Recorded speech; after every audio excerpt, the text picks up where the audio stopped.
रघुवंश के सारे राजाओं में सबसे प्रतापी यशस्वी होंगे ये चारों कुमार। हाँ, मेरी धनुष दे दो। बीजेपी की बहुत ही महत्वपूर्ण पीसी इस वक्त हो रही है। आइए सीधे रुख करते हैं। ಕಾಂಗ್ರೆಸ್ ಪಾರ್ಟಿಯವರು ಚುನಾವಣೆಗಿಂತ ಮುಂಚೆ ರಾಜ್ಯದ ಜನತೆ ಎದುರುಗಡೆ ಮಾಡಿದ್ರು. ಈ ಗ್ಯಾರಂಟಿಗಳಿಗೆ ಹಣ ಎಲ್ಲಿಂದ ತರ್ತೀರಿ ಅಂತಂದ್ರೆ ಆ ಉತ್ತರ, ಅದರ ಬಗ್ಗೆ ಯೋಚನೆ ಕಾಂಗ್ರೆಸ್ ಪಾರ್ಟಿಯವರು ಚುನಾವಣೆಗಿಂತ ಮುಂಚೆ ಒಂದು ಹಂತದಲ್ಲೂ ಕೂಡ ಮಾಡಿರಲಿಲ್ಲ.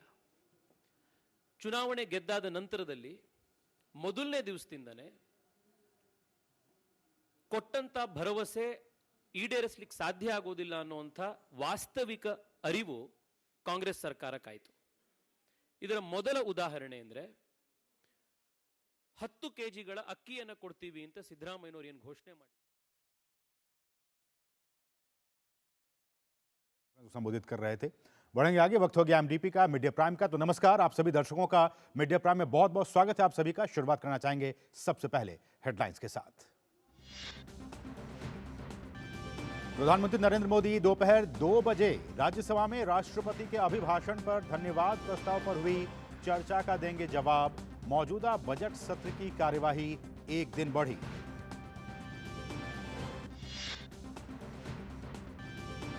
उत्तराखंड विधानसभा में समान नागरिक संहिता विधेयक पर चर्चा जारी। चर्चा के बाद मुख्यमंत्री धामी विधेयक को पारित करने का रखेंगे प्रस्ताव।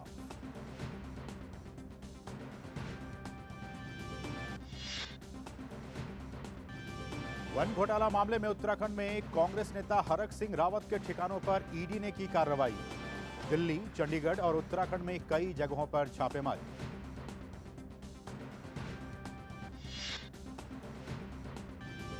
दिल्ली शराब घोटाले में ईडी के समन पर पेश नहीं होने के मामले में दिल्ली की राउज एवेन्यू कोर्ट ने आदेश रखा सुरक्षित।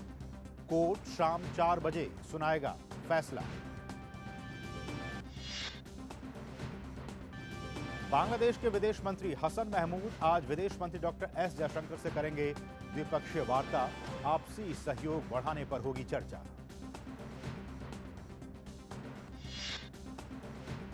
केंद्रीय जल शक्ति मंत्री गजेंद्र सिंह शेखावत ने कहा, मोदी सरकार ने 74% घरों तक पहुंचाया पीने का पानी। 11 करोड़ परिवार तक हमारी सरकार में पहुंचा पीने का पानी।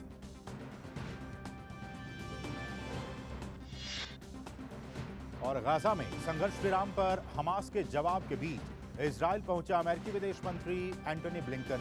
कतर ने संघर्ष विराम पर हमास की प्रतिक्रिया को बताया सकारात्मक।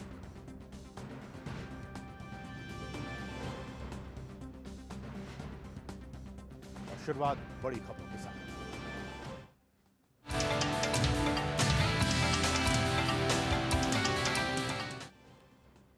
और सबसे पहले बात संसद के बजट सत्र की। तो संसद के मौजूदा बजट सत्र को एक दिन और बढ़ाकर शनिवार तक के लिए कर दिया गया है। लोकसभा अध्यक्ष ओम बिरला ने लोकसभा में इसकी जानकारी दी। आपको बता दें कि बजट सत्र की शुरुआत 31 जनवरी को हुई थी और इससे 9 फरवरी को समाप्त होना था, लेकिन अब ये बजट सत्र 10 फरवरी तक चलेगा। माननीय संसदीय कार्य मंत्री जी ने प्रस्ताव किया है कि आवश्यक सरकारी कार्य को निपटान हेतु 7वीं लोकसभा के 15 सत्र को शनिवार दिनांक 10 फरवरी 2024 तक के लिए बढ़ा दिया जाए। यदि सभा की अनुमति हो तो शनिवार 10 फरवरी 2024 तो सदन की बैठक निर्धारित की जाए, बढ़ा दिया जाए। और संसद के बजट सत्र के छठे दिन आज भी दोनों सदनों में कार्यवाही सुचारू तरीके से चल रही है। आज सदन में कई सारे महत्वपूर्ण कार्य होने हैं। राज्यसभा में राष्ट्रपति के अभिभाषण पर धन्यवाद प्रस्ताव पर चर्चा जारी रहेगी। आज प्रधानमंत्री नरेंद्र मोदी इस चर्चा का जवाब देंगे। इसके अलावा उच्च सदन में अंतरिम केंद्रीय बजट पर चर्चा प्रस्तावित है। साथ ही केंद्र शासित प्रदेश जम्मू कश्मीर के अंतरिम बजट पर भी चर्चा प्रस्तावित है।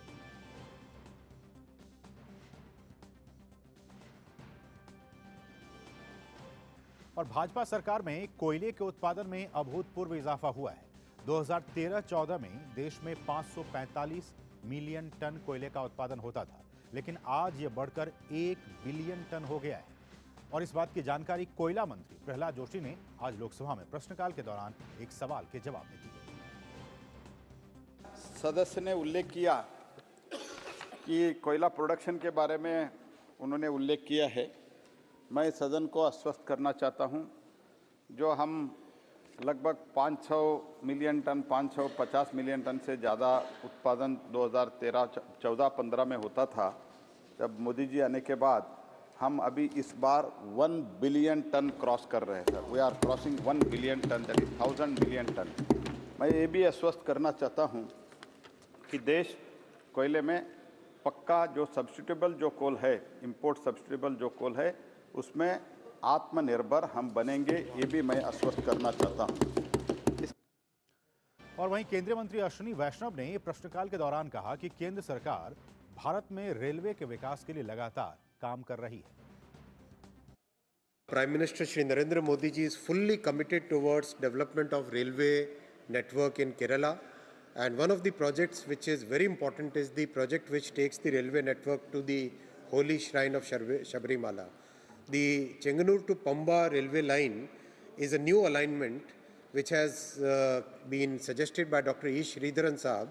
The DPR is right now under preparation, sir, and as and when the alignments are frozen and DPR is completed, then the next steps will be taken. और वहीं राज्यसभा में एक सवाल के जवाब में शिक्षा मंत्री धर्मेंद्र प्रधान ने कहा कि देश में बेरोजगारी की दर घटी है और रोजगार के मौके लगातार बढ़ रहे हैं। कि इन दिनों में जो बेरोजगारी की तथ्य कह रहा है, ये घटी है, इसकी अर्थ नया रोजगार सृजन हुए हैं। अगर हमारी देश की अर्थनीति आज विश्व की 5वें स्थान पे पहुंची है, इसके अर्थ है देश में नया रोजगार की सृजन हुई है। अगर इस देश में 11 लाख करोड़ रुपया की कैपेक्स एक्सपेंडिचर हो रहा है, उसके अर्थ है हमारे देश में रोजगार बढ़ी है। और संसद में आज किस तरह की कार्यवाही चल रही है, हमारे साथ हमारे सहयोगी राजेश राज सीधे संसद भवन से इस वक्त हमारे साथ मौजूद हैं। राजेश, नमस्कार और आपका स्वागत है हमारे इस मिड डे प्राइम बुलेटिन में कार्यक्रम में। और सबसे पहले यही आपसे जानना चाहेंगे कि आज जैसा कि हमने देखा कि चाहे वो प्रश्नकाल हो या फिर बाकी जो विधायी कामकाज वो सुचारू तरीके से चल रहे हैं, किन किन अहम विधायी कामकाज पर आज मुहर लगनी है, कौन कौन से अहम विधायी कामकाज आज दोनों ही सदनों में होने हैं?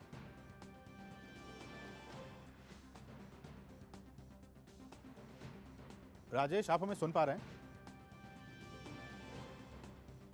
हाँ बिल्कुल असीम, मैं सुन रहा हूँ आपको। राजेश, मैं ये आपसे जानना चाह रहा था कि हमने देखा अभी, चाहे वो लोकसभा की बात हो या फिर राज्यसभा की बात हो, दोनों ही सदनों में जो कार्यवाही है वो सुचारू तरीके से चल रही है, सारा कामकाज चल रहा है। ऐसे में कौन कौन से अहम विधायी कामकाज आज होने हैं? देखिए, अगर विधायी कामकाज की बात करें तो लोकसभा में जम्मू कश्मीर से संबंधित जो अंतरिम बजट है उस बजट पर चर्चा की जा रही है। इसके पहले क्वेश्चन आवर का जो है वो परिचालन किया गया। उसके अलावा अगर राज्यसभा की बात करें तो राज्यसभा में जरूरी जो कागजात हैं वो सदन के पटल पर रखे जाने के बाद जीरो आवर और फिर उसके बाद क्वेश्चन आवर का संचालन किया गया, जिसमें आपने देखा कि देश के जो शिक्षा मंत्री हैं, कौशल विकास मंत्री, ग्रामीण विकास मंत्री गिरिराज सिंह, इन तमाम लोग। राजेश, आपकी आवाज म्यूट हो गई है, अनम्यूट करें अपने आप को।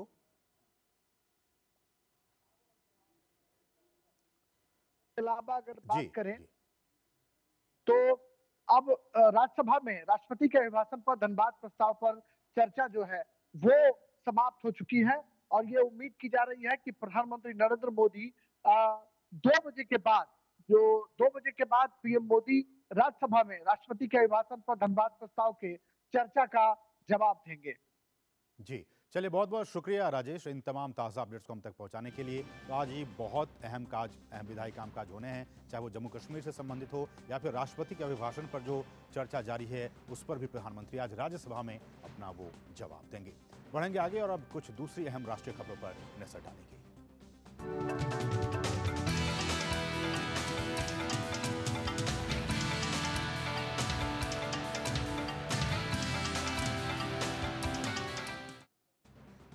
और अब बात कर्नाटक की। देखिए, कर्नाटक के लिए केंद्र से अधिभार करों और जीएसटी हिस्सेदारी और हस्तांतरण निधि में अधिक हिस्सेदारी की मांग को लेकर कर्नाटक के मुख्यमंत्री के नेतृत्व में आज दिल्ली में कांग्रेस प्रदर्शन कर रही है और यह प्रदर्शन तब हो रहा है जब केंद्र पहले ही इस मामले में स्थिति स्पष्ट कर चुकी है। लेकिन कर्नाटक के सीएम सिद्धारमैया अपनी जिद की राजनीति पर अड़े हुए हैं और इस पूरे मुद्दे पर कांग्रेस के रुख पर ही अब लोग सवाल उठाने लगे हैं। जिस तरह से बेवजह मामले को तूल दिया जा रहा है, उससे साफ है कि कांग्रेस इस पूरे मुद्दे को दक्षिण और उत्तर का रंग देकर, यानी कि साउथ वर्सेस नॉर्थ का कलर देकर केवल और केवल राजनीतिक रोटियां सेकने का प्रयास कर रही है। जानकारी के लिए आपको बता दें कि दरअसल सोमवार को लोकसभा में कांग्रेस के सांसद अधीर रंजन चौधरी ने प्रश्नकाल के दौरान आरोप लगाया था कि गैर भाजपा शासित राज्यों को धन हस्तांतरण में केंद्र सरकार भेदभाव कर रही है, खासकर कर्नाटक राज्य के साथ। इस सवाल का जवाब देते हुए वित्त मंत्री निर्मला सीतारमण ने कहा था कि वित्त आयोग यानी कि फाइनेंस कमीशन की अनुशंसा के आधार पर ही राज्यों को पैसा मिलता है और इसमें वित्त मंत्री की कोई भूमिका नहीं होती है। केंद्र सरकार किसी राज्य के साथ कोई भेदभाव नहीं कर रही है। Insinuation that it's because me holding money here. I'm sorry. When the Finance Commission comes, please tell your needs, please tell your requirements, please tell your status, and let the Finance Commission fix it. It's a constitutional body. Constitutionally, unless the Finance Commission tells me to do something, I cannot. I don't have the discretion. और इस पूरे मुद्दे पर भाजपा हमलावर है। कर्नाटक के भाजपा सांसदों ने कर्नाटक सरकार द्वारा धन के दुरुपयोग को लेकर संसद में गांधी प्रतिमा के सामने विरोध प्रदर्शन किया और इस मौके पर भाजपा सांसद लहर सिंह ने कहा कि कांग्रेस भ्रष्टाचार में लिप्त है और प्रशासन ठीक तरह से नहीं चला रही है। वहीं दिल्ली में कर्नाटक कांग्रेस के नेताओं के जरिए धरना देने की बात पर उन्होंने कहा कि वे आंतरिक विवादों के कारण ही दिल्ली आए हैं। हमारा ये मुद्दा है कि कांग्रेस भ्रष्टाचार में लिप्त है और प्रशासन सही रूप से नहीं चला रही है। आपसी झगड़ों की वजह से वो यहाँ आए हुए हैं। डीके शिव कुमार को मुख्यमंत्री बनना चाहिए तो नहीं बन सका। उसके अंदर के अंतर विरोध की वजह से ये परिणाम हो रहा है और ये आए हैं। ये मैं समझता हूँ कि सोनिया और राहुल के विरुद्ध में आए हैं कि वो मुख्यमंत्री नहीं बन सका डीके शिव कुमार, तो इनका आपसी झगड़े का ये इस वजह से यहाँ ये प्रदर्शन कर रहे हैं। साथ ही कर्नाटक में भी कांग्रेस सरकार के खिलाफ भाजपा कार्यकर्ताओं ने बेंगलुरु में विरोध प्रदर्शन किया।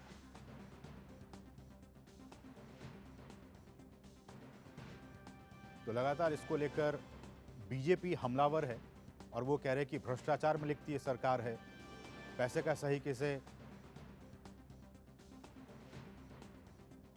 और इस विषय पर बातचीत करने के लिए हमारे साथ एक खास मेहमान जुड़ने वाले हैं। हमारे साथ वरिष्ठ पत्रकार जुड़ने वाले हैं आर राजगोपालन जी। तो अब से कुछ ही देर के बाद हम उनसे बातचीत करेंगे, लेकिन हम आपको ये सारा विषय बता दें किस तरह से ये सारा मामला है। और कर्नाटक सरकार केंद्र सरकार पर कह रही है कि आप जो पैसे हैं वो नहीं दे रहे हैं, आप भेदभाव करते हैं गैर बीजेपी शासित राज्यों के साथ। लेकिन ये सारा मामला संवैधानिक है। संवैधानिक इसलिए क्योंकि वित्त मंत्री ने साफ तौर पर कहा सदन में कि राज्यों को कितना पैसा जाएगा ये मैं डिसाइड नहीं करती हूँ, ये वित्त आयोग डिसाइड करता है कि किस राज्य को कितना पैसा केंद्रीय जो सेंट्रल पूल है उससे दिया जाएगा। और इसलिए चाहे वो कोई भी राज्य हो, अगर वो ये कहता है कि केंद्र सरकार नहीं दे रहा है तो ये सरासर गलत बात है। हमारे साथ हमारे सहयोगी कुमार आलोक इस वक्त नई दिल्ली से जुड़ गए हैं। आलोक, सबसे पहले तो यही बात कि इस वक्त जो विरोध प्रदर्शन कर रहे हैं कांग्रेसी, लेकिन सवाल तो ये है कि ये सारा मामला आपके पैसे के दुरुपयोग का है, जिस बात का जिक्र बीजेपी कर रही है कि आपको जो पैसा दिया जाता है वो एक वित्तीय तरीका है, एक संवैधानिक तरीका है। वित्त आयोग ने जो फैसला किया है हम उसी आधार पर राज्यों को पैसा देते हैं। इसको लेकर विरोध प्रदर्शन का तो कोई औचित्य ही नहीं बनता है। जी बिल्कुल सही कहा आपने। अगर हम आज के धरना और प्रदर्शन को देखें तो कर्नाटक के मुख्यमंत्री सिद्धारमैया और उनके साथ जो डीके शिव कुमार हैं वो भी धरना में उपस्थित थे। ये 2 घंटे का धरना था और धरना खत्म हो गया है। तो जो राज्य सरकार की जो मांग है कि सरकार जो केंद्र सरकार है 2017 से लेकर 2017-18 से लेकर अब तक, जैसा कि कांग्रेस का कहना है, कांग्रेस के नेताओं का कहना है कि 1.समथिंग लाख करोड़ रुपया राज्य सरकार का बकाया है और राज्य सरकार को केंद्र सरकार जो जीएसटी का जो पैसा है वो सरकार नहीं दे रही है। तो इसके भारतीय जनता पार्टी का कहना है कि जो जीएसटी के 2 पार्ट होते हैं, तो फर्स्ट पार्ट का 100% राज्यों को दिया जाता है, उसमें कोई भेदभाव नहीं किया जाता है। और जब आपने वित्त आयोग की चर्चा की, 15वें फाइनेंस कमीशन की जो चिंता की, जो जिक्र किया आपने, तो उन्होंने भी साफ कहा है कि किसी राज्य को विशेष अनुशंसा नहीं की जा सकती है। तो जब वित्त आयोग की ये रिपोर्ट है या वित्त आयोग का ये कहना है, तो फिर कैसे किसी विशेष राज्य को विशेष अनुशंसा कर सकती है, ये राज्य सरकार का, ये केंद्र सरकार का कहना है।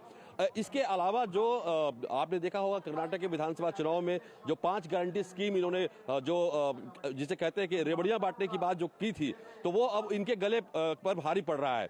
जब जनता का प्रेशर हो रहा है कि जब आपने 5 गारंटी के स्कीम को लेकर के आप जनता के बीच आए थे, हमने आपको वोट किया, तो वो चीजें क्यों नहीं लागू हो पा रही है। तो जो राज्य के वित्तीय सलाहकार है उनका भी ये मानना है कि ये जो स्कीम से 5 गारंटी ये राज्य सरकार पर वित्तीय बोझ को बढ़ा रही है और ये संभव नहीं है। तो राज्य सरकार अपने ही जाल में फंसी है कि उन गारंटीज को जो चुनाव में उन्होंने वादा किया था वो कर नहीं पा रहे हैं। तो एक तरह से जहां पर ये दिखलाना चाहते हैं कि हम तो करना चाहते हैं लेकिन केंद्र सरकार हमें पैसे नहीं दे रहा है। तो बातें, राजनीति की बात यह है। और आपने देखा कि कर्नाटक में बीजेपी के द्वारा विरोध प्रदर्शन हुआ है। यहाँ भी संसद में वित्त मंत्री ने सारा कुछ जवाब दिया था। जो प्रहलाद जोशी है उन्होंने भी कल एक्स पर सारा कुछ डिटेल दिया था कि कब केंद्र सरकार ने कर्नाटक राज्य को क्या क्या सहायता दी है, कितना उसका अमाउंट कितना है। लेकिन उसके बावजूद पार्टी के अंदर, कांग्रेस पार्टी के अंदर के लोगों का कहना है कि जो मुख्यमंत्री का जो एक्शन है अभी का, या डीके शिव कुमार का जो एक्शन है, वो एक तरह से झेप है उनकी कि वो 5 गारंटी स्कीम को लागू नहीं कर पा रहे हैं। आलोक में आप हमारे साथ बने रहिए। आलोक, हम रुक करेंगे अब बेंगलुरु का। हमारी सहयोगी आयशा खानम भी जुड़ गई हैं। आयशा, देखिए 2-3 पॉइंट्स हैं, मैं चाहूंगा उस पर आप बताएं हमारे दर्शकों को। बहुत जरूरी है समझाना हमारे दर्शकों को। एक तो जीएसटी की बात, जीएसटी कंपनसेशन, जब जीएसटी का वो खत्म हुआ था कंपनसेशन की बात, 5 साल की बात थी, हम सभी ने देखा था। वो 5 साल 2022 में खत्म हो गया। सारा का सारा पैसा केंद्र सरकार की तरफ से कंपनसेशन के तौर पर राज्यों को दिया गया, उसमें कर्नाटक भी शामिल था। दूसरी बात फाइनेंस कमीशन की आती है। फाइनेंस कमीशन एक संवैधानिक एक पद है, उसके जरिए पैसा किसको कितना दिया जाए ये वो तय करता है। तीसरी बात कि अगर आपने अनाप शनाप वादे कर लिए राज्यों के जनता से कि हम सत्ता में आएंगे तो आपको ये देंगे वो देंगे, लेकिन आपके पास पैसे नहीं है, ऐसे में इन तीनों चीजों को मद्देनजर रखते हुए आपकी प्रतिक्रिया। जी हाँ, देखिए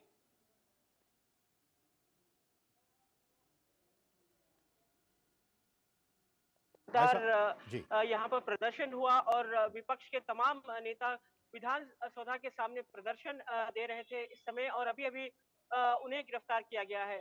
और इसके अलावा उन्होंने ये बताया कि आज देखिए कर्नाटक सरकार की जो कार्य है आज पूरी तरह से ठप है। विधानसभा में लॉक लगाया गया है कि तमाम लोग दिल्ली में विरोध प्रदर्शन में जुटे हुए हैं। रही बात इन तमाम चीजों की, जीएसटी टैक्स की, फाइनेंस कमीशन की, और जो हिस्सा कर्नाटक को मिलना चाहिए था, ये तमाम बातें सिद्धरामैया भी भली भांति जानते हैं, क्योंकि सिद्धरामैया ने 14 से ज्यादा बजट पेश किए हैं और उन्हें इस बात का एहसास जरूर है।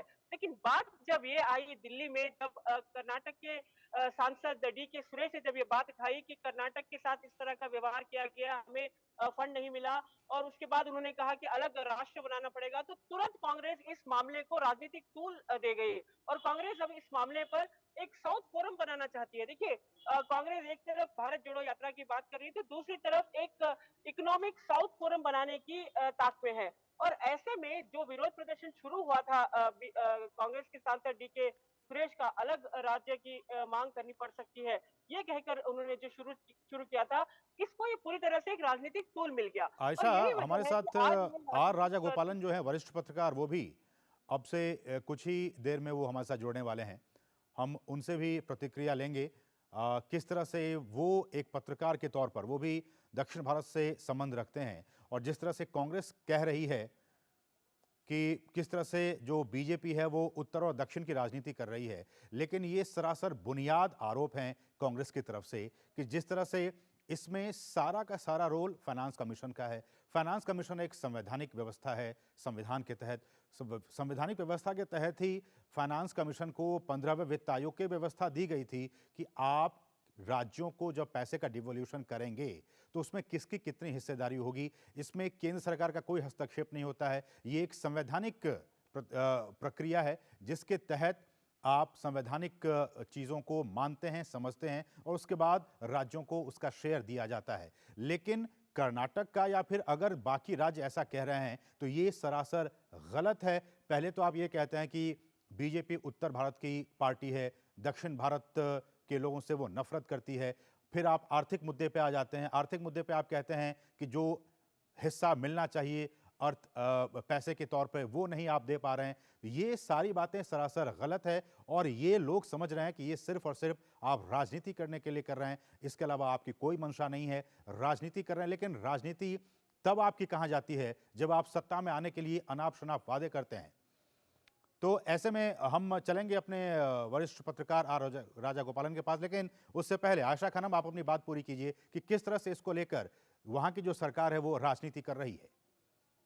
देखिए, राजनीति रही एक तरफ, लेकिन अभी अभी बीजेपी के जो पूर्व मुख्यमंत्री रह चुके बसवराज बोम्मई, उन्होंने बताया कि किस तरह से 6 महीने पहले तक कर्नाटक में डबल इंजन सरकार थी। केंद्र सरकार ने लगातार कर्नाटक के विकास के लिए कई योजनाओं का ऐलान किया, कई हाईवेज तैयार किए, फिर बैंगलोर मैसूर हाईवे तैयार हुआ, कई रिंग रोड, बैंगलोर की जो कंजेशन है, ट्रैफिक समस्या है, एक आईटी सिटी होने के नाते जो दबाव महसूस कर रही है, उसके बाद प्रधानमंत्री नरेंद्र मोदी ने खुद यहाँ पर 5,000 करोड़ से ज्यादा के प्रोजेक्ट, सब अर्बन रेलवे प्रोजेक्ट्स का ऐलान किया। इस तरह से बैंगलोर, ना ही बैंगलोर बल्कि कर्नाटक के अलग अलग इलाकों में, बीदर में, कई पिछड़े इलाकों में भी केंद्र सरकार की योजनाएं लागू हैं। और विकास की नजरिए से देखा जाए तो ये तमाम योजनाएं जो है 6 महीने तक, क्योंकि कर्नाटक में डबल इंजन सरकार थी तो ये जोरों पर चल रही थी और इसके लिए केंद्र सरकार लगातार अपना सपोर्ट और अपना जो फाइनेंशियल कमिटमेंट है उस पर बराबर कायम है। लेकिन अब कर्नाटक में सरकार बदल गई है तो मुख्यमंत्री सिद्धरामैया कहते हैं कि कर्नाटक में कोई विकास नहीं हुआ और अचानक उन्हें ये बात याद आ गई कि कर्नाटक को केंद्र सरकार। आयशा हमारे साथ वरिष्ठ पत्रकार आर राजा गोपालन भी इस वक्त जुड़ चुके हैं। आप हमारे साथ बने रहिएगा। आयशा, राजा गोपालन जी, बहुत बहुत स्वागत है आपका हमारे इस कार्यक्रम में। और सर, सबसे पहले तो आपसे यही जानना चाहेंगे कि ये किस तरह की राजनीति ये लोग कर रहे हैं। पूरी दुनिया जानती है कि केंद्र सरकार की तरफ से जो पैसे जाते हैं वो उसमें वित्त मंत्री का कोई हस्तक्षेप या फिर प्रधानमंत्री का कोई हस्तक्षेप नहीं होता है। ये एक संवैधानिक आयोग है, फाइनेंस कमीशन, वो ये तय करती है कि किस तरह से किन राज्यों को कितना पैसा दिया जाए। और इसको लेकर वित्त मंत्री ने कहा भी है सदन में, बावजूद उसके कर्नाटक में हो हल्ला करना, दिल्ली आकर हो हल्ला करना, क्या दिखाता है ये कांग्रेस का? ये कांग्रेस बिल्कुल घबराहट में है। लोकसभा चुनाव में 2024 चुनाव में कांग्रेस बिल्कुल हार जाएगी कर्नाटक में, इसलिए राजनीतिक प्रेरित दे रहे हैं सिद्धरामैया। दूसरी चीज है, सिद्धरामैया शिव कुमार को बीच में लड़ाई है, उसको बंद करने के वास्ते, उसको पर्दा को पीछे डालने के वास्ते कांग्रेस का खेल है। कांग्रेस जानबूझ करके डीएमके, सीपीएम सबको इकट्ठा करता है। इंडी गुटेंडी जो अलायंस तो टूट गया है, मर चुकी है, लेकिन ये सिद्धरामैया का पॉलिटिक्स है। क्योंकि मुझे लगता है, मैं राजनीति में बहुत कम से कम 30-40 साल से देखता है आ रहा हूँ, तीनों गांधी के बीच में, सोनिया गांधी, राहुल गांधी, प्रियंका गांधी के बीच में एकदम लड़ाई है, उसमें फंस गया सिद्धरामैया। वो चाहते हैं जो बिल्कुल पब्लिसिटी चाहिए करके, ये राजनीतिक प्रेरित है। सिद्धरामैया जानबूझ करके अपना एमएलए को लेकर के इधर हंगामा कर रही है, बिल्कुल ठीक नहीं है। एंटी कॉन्स्टिट्यूशन है, एंटी इंडियन मूड है। कर्नाटक सेपरेट होना चाहते हैं। देखिए आप सिद्धरामैया, आपने आप सारा चीज मांगते हैं, स्पेशल झंडा, नेशनल एंथम, सुनता नहीं है। इंडिया से अलग चाहते हैं जो कर्नाटक का, तमिलनाडु इकट्ठा हो करके। मुझे डर लगता है, वित्त मंत्री निर्मला सीतारामन ने कहा है, ठीक कहा है, जो ये वित्त आयोग 14-15 फाइनेंस कमीशन जो भी डिसाइड करेगा वो अलॉटमेंट होगी। लेकिन ये लोग जितना ड्रामा कर रहे हैं जंतर मंतर में, पार्लियामेंट को अंदर, this all waste one. Siddaramaiah का डर है कांग्रेस हार जाएगी कर्नाटका में, बीजेपी का हवा है कर्नाटका में, बीजेपी कम से कम 28 सीट निकल जाएगी, कांग्रेस 0 हो जाएगी उधर। लेकिन जिन मुद्दों के आश्रय ये राजनीति कर रहे हैं, कम से कम अर्थनीति को तो उन्हें समझना चाहिए। जैसा कि हमारी सहयोगी बता रही थी कि कई बार, दर्जनों बार खुद सिद्धारमैया जो वित्त है वो बजट प्रस्तुत कर चुके हैं। ऐसे में उनको तो इस बात की समझ होनी चाहिए कि किस तरह से ये सारी चीजें होती हैं। बावजूद उसके सोचते हुए, समझते हुए भी आप इस तरह की हरकत कर रहे हैं और जनता आपको देख रही है। मिश्रा जी, उनको पता है सारी चीज, ये ड्रामा कर रहे हैं, क्योंकि ये सोनिया गांधी से मिलते नहीं है, राहुल गांधी से मिलते नहीं है, शिव कुमार सिद्धारमैया को पैर से खुदाई कर रहे हैं, सिद्धारमैया गिराना चाहते हैं सिद्धारमैया सरकार को, DK Shivakumar chief minister बनना चाहते हैं, इसीलिए उधर लड़ाई है। उस लड़ाई को बंद करने के वास्ते, बड़ौदा को पीछे डालने के वास्ते सिद्धारमैया अपना एमएलए को लेकर के पार्लियामेंट को अंदर जंतर मंतर में ड्रामा कर रहे हैं। कल परसों देखिए, चुनाव तो नजदीक आते आते ये और भी ड्रामा करेगा, लेकिन कांग्रेस कर्नाटका में हार जाएगी, 3 सीट भी नहीं मिलेगी, लिखे रखिए। बिल्कुल। ऐसे में आर राजगोपालन जी, 2-3 बहुत ही महत्वपूर्ण मुद्दे हैं। एक तो जैसा कि अधीर रंजन चौधरी ने कहा सदन में कि दक्षिण भारत के राज्यों के साथ भेदभाव करती है। निर्मला सीतारमण ने कहा कि देखिए बिल्कुल बेबुनियाद बातें हैं। उन्होंने जीएसटी का मुद्दा उठाया था कि जीएसटी में जो कंपनसेशन मिलना चाहिए था राज्यों को, खासकर यहाँ पे कर्नाटक की बात हो रही थी, नहीं मिला। हम जानते हैं कि 2022 में वो समय अवधि, जो टाइमलाइन थी, वो खत्म हो चुकी है और जितना कंपनसेशन था राज्यों को मिलना चाहिए था, जीएसटी लागू होने के बाद से एक एक पैसा केंद्र सरकार ने, हम सभी जानते हैं, हमने रिपोर्ट दिखाई है, तमाम राज्यों को दे दिया गया। एक बात। दूसरी बात फाइनेंस कमीशन की आती है। हम जानते हैं कि इसमें सरकार का कोई हस्तक्षेप नहीं है। फाइनेंस कमीशन जो तय करता है वो पैसा दिया जाता है केंद्र के पूल से, सेंट्रल पूल से। और तीसरी बात जो सबसे अहम है वो ये कि आप सत्ता में आने के लिए आपकी राज्य की वित्तीय स्थिति क्या है, आपका फाइनेंशियल हेल्थ क्या है, इसको बिना देखे, बिना समझे आप अनाप शनाप वादे करते हैं और जब उसको फुलफिल नहीं कर पाते हैं तो आप केंद्र पे दोषारोपण करते हैं। ये अपना स्टेट में, कर्नाटका स्टेट में वित्त मंत्री में ये रह चुका है सिद्धारमैया, लेकिन वो टैक्स नहीं करना चाहते हैं। जो भी टैक्स का पैसा उधर से आ जाओ, सेंटर से दे, मोदी देने के बाद वो अपना प्रोग्राम लगा दिया। मिश्रा जी, दूसरी इंपॉर्टेंट चीज है, जीएसटी काउंसिल एक मिनी पार्लियामेंट है। जीएसटी काउंसिल में वित्त मंत्री कर्नाटका क्या कर रहे थे? बिल्कुल, उसमें तो सारे राज्यों के वित्त मंत्री होते हैं। बिल्कुल, उन्होंने क्यों रेस नहीं किया? सिद्धारमैया अभी आम करके क्यों हंगामा कर रहे हैं? जीएसटी काउंसिल में चुप रहते, बाहर आकर के हंगामा करते। वो डबल स्टैंडर्ड है कांग्रेस का, ये राजनीतिक प्रेरित है। मैं बार बार बोल रहा हूँ, कर्नाटका में कांग्रेस टूट गई है। एक सिद्धारमैया, एक डीके शिव कुमार, मल्लिकार्जुन करके क्या आगे नहीं जाने को मुश्किल पड़ता है, क्योंकि तीनों सीटें सोनिया गांधी, प्रियंका गांधी, राहुल गांधी से तीनों जोड़े हुए हैं। गांधी परिवार में बिल्कुल डिफरेंसेस ऑफ ओपिनियन बढ़ गया है। That is why Siddaramaiah wanted to have ये हंगामा करके दिल्ली में ऑपरेशन करना चाहते हैं, पब्लिसिटी लेना चाहते हैं। ये पब्लिसिटी स्टंट है। बिल्कुल, इस पे कम से कम राजनीति नहीं होनी चाहिए। और ये जो विरोध प्रदर्शन, चाहे वो कर्नाटक की बात हो या फिर दिल्ली की बात हो, ये बेबुनियाद है। इसका कोई मतलब नहीं बनता है कांग्रेस की तरफ से इस विरोध प्रदर्शन का। बहुत बहुत शुक्रिया राजगोपालन सर, आपका हमारे साथ जुड़ने के लिए। और साथ ही साथ हमारे दोनों सहयोगी, कुमार आलोक दिल्ली से और साथ ही साथ आयशा खानम बेंगलुरु से, आप दोनों सहयोगियों का भी बहुत बहुत शुक्रिया। बढ़ेंगे आगे, यहाँ रुकेंगे एक छोटे से ब्रेक के लिए। आप देखते रहिए DD न्यूज। बोला आप कौन? अरे वो सब छोड़ो, बहुत बढ़िया इन्वेस्टमेंट स्कीम आई है। आज 2000 डालोगे, कल 4 मिलेगा, परसों 8, फिर 16, 32, फिर 64। लिंक भेज दिया, जल्दी क्लिक करो। यूपीआई कहता है इन फर्जी इन्वेस्टमेंट वाले स्कीमों में ना फंसो, अपने पैसे का ध्यान खुद रखो। क्या समझे? क्या समझेंगे, आप ही समझा लीजिए, हम क्या समझेंगे। आप भी ये जानकारी शेयर करें और अपने आसपास के भोले को बचाएं। लड्डू हम यहाँ बैठे बैठे पैसे बना सकते हैं।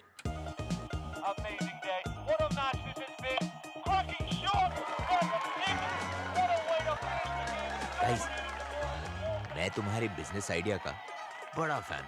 अब बिजनेस चाहे जो भी, SBI का करंट अकाउंट तो चाहिए ना। SBI करंट अकाउंट से सिंप्लीफाइड बिजनेस ट्रांजैक्शंस और ग्रेट कस्टमर सर्विस। SBI, देश का फैन।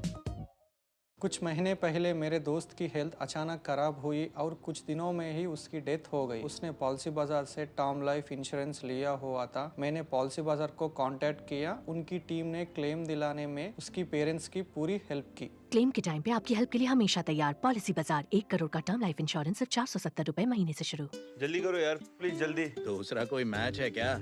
ऐसा ही कुछ है यार, बैंक जाना है दादाजी को लेके। हाँ यार, उम्र होने पर कभी कभी मदद तो लगती है, पर बैंकिंग में नहीं। वैसे भी आरबीआई कहता है सीनियर सिटीजन सबसे पहले। अगर आप 70 साल से ऊपर हैं और आप बैंक नहीं जा सकते तो बैंक आएगा आपके पास जरूरी सेवाएं लेकर, वो भी वाजिब दरों पर। सीनियर सबसे पहले। आरबीआई कहता है जानकार बनिए, सतर्क रहिए। हो बिजनेस बढ़ाना, गुड़िया को पढ़ाना या मिसेस के साथ वेकेशन, लो मुथूट फाइनेंस गोल्ड लोन। भरोसा इंडिया का, भरोसा इंडिया का। मुथूट फाइनेंस, भारत का नंबर 1 सबसे भरोसेमंद financial services brand. Gold loan के लिए अभी कॉल करें 1-800-313-1212।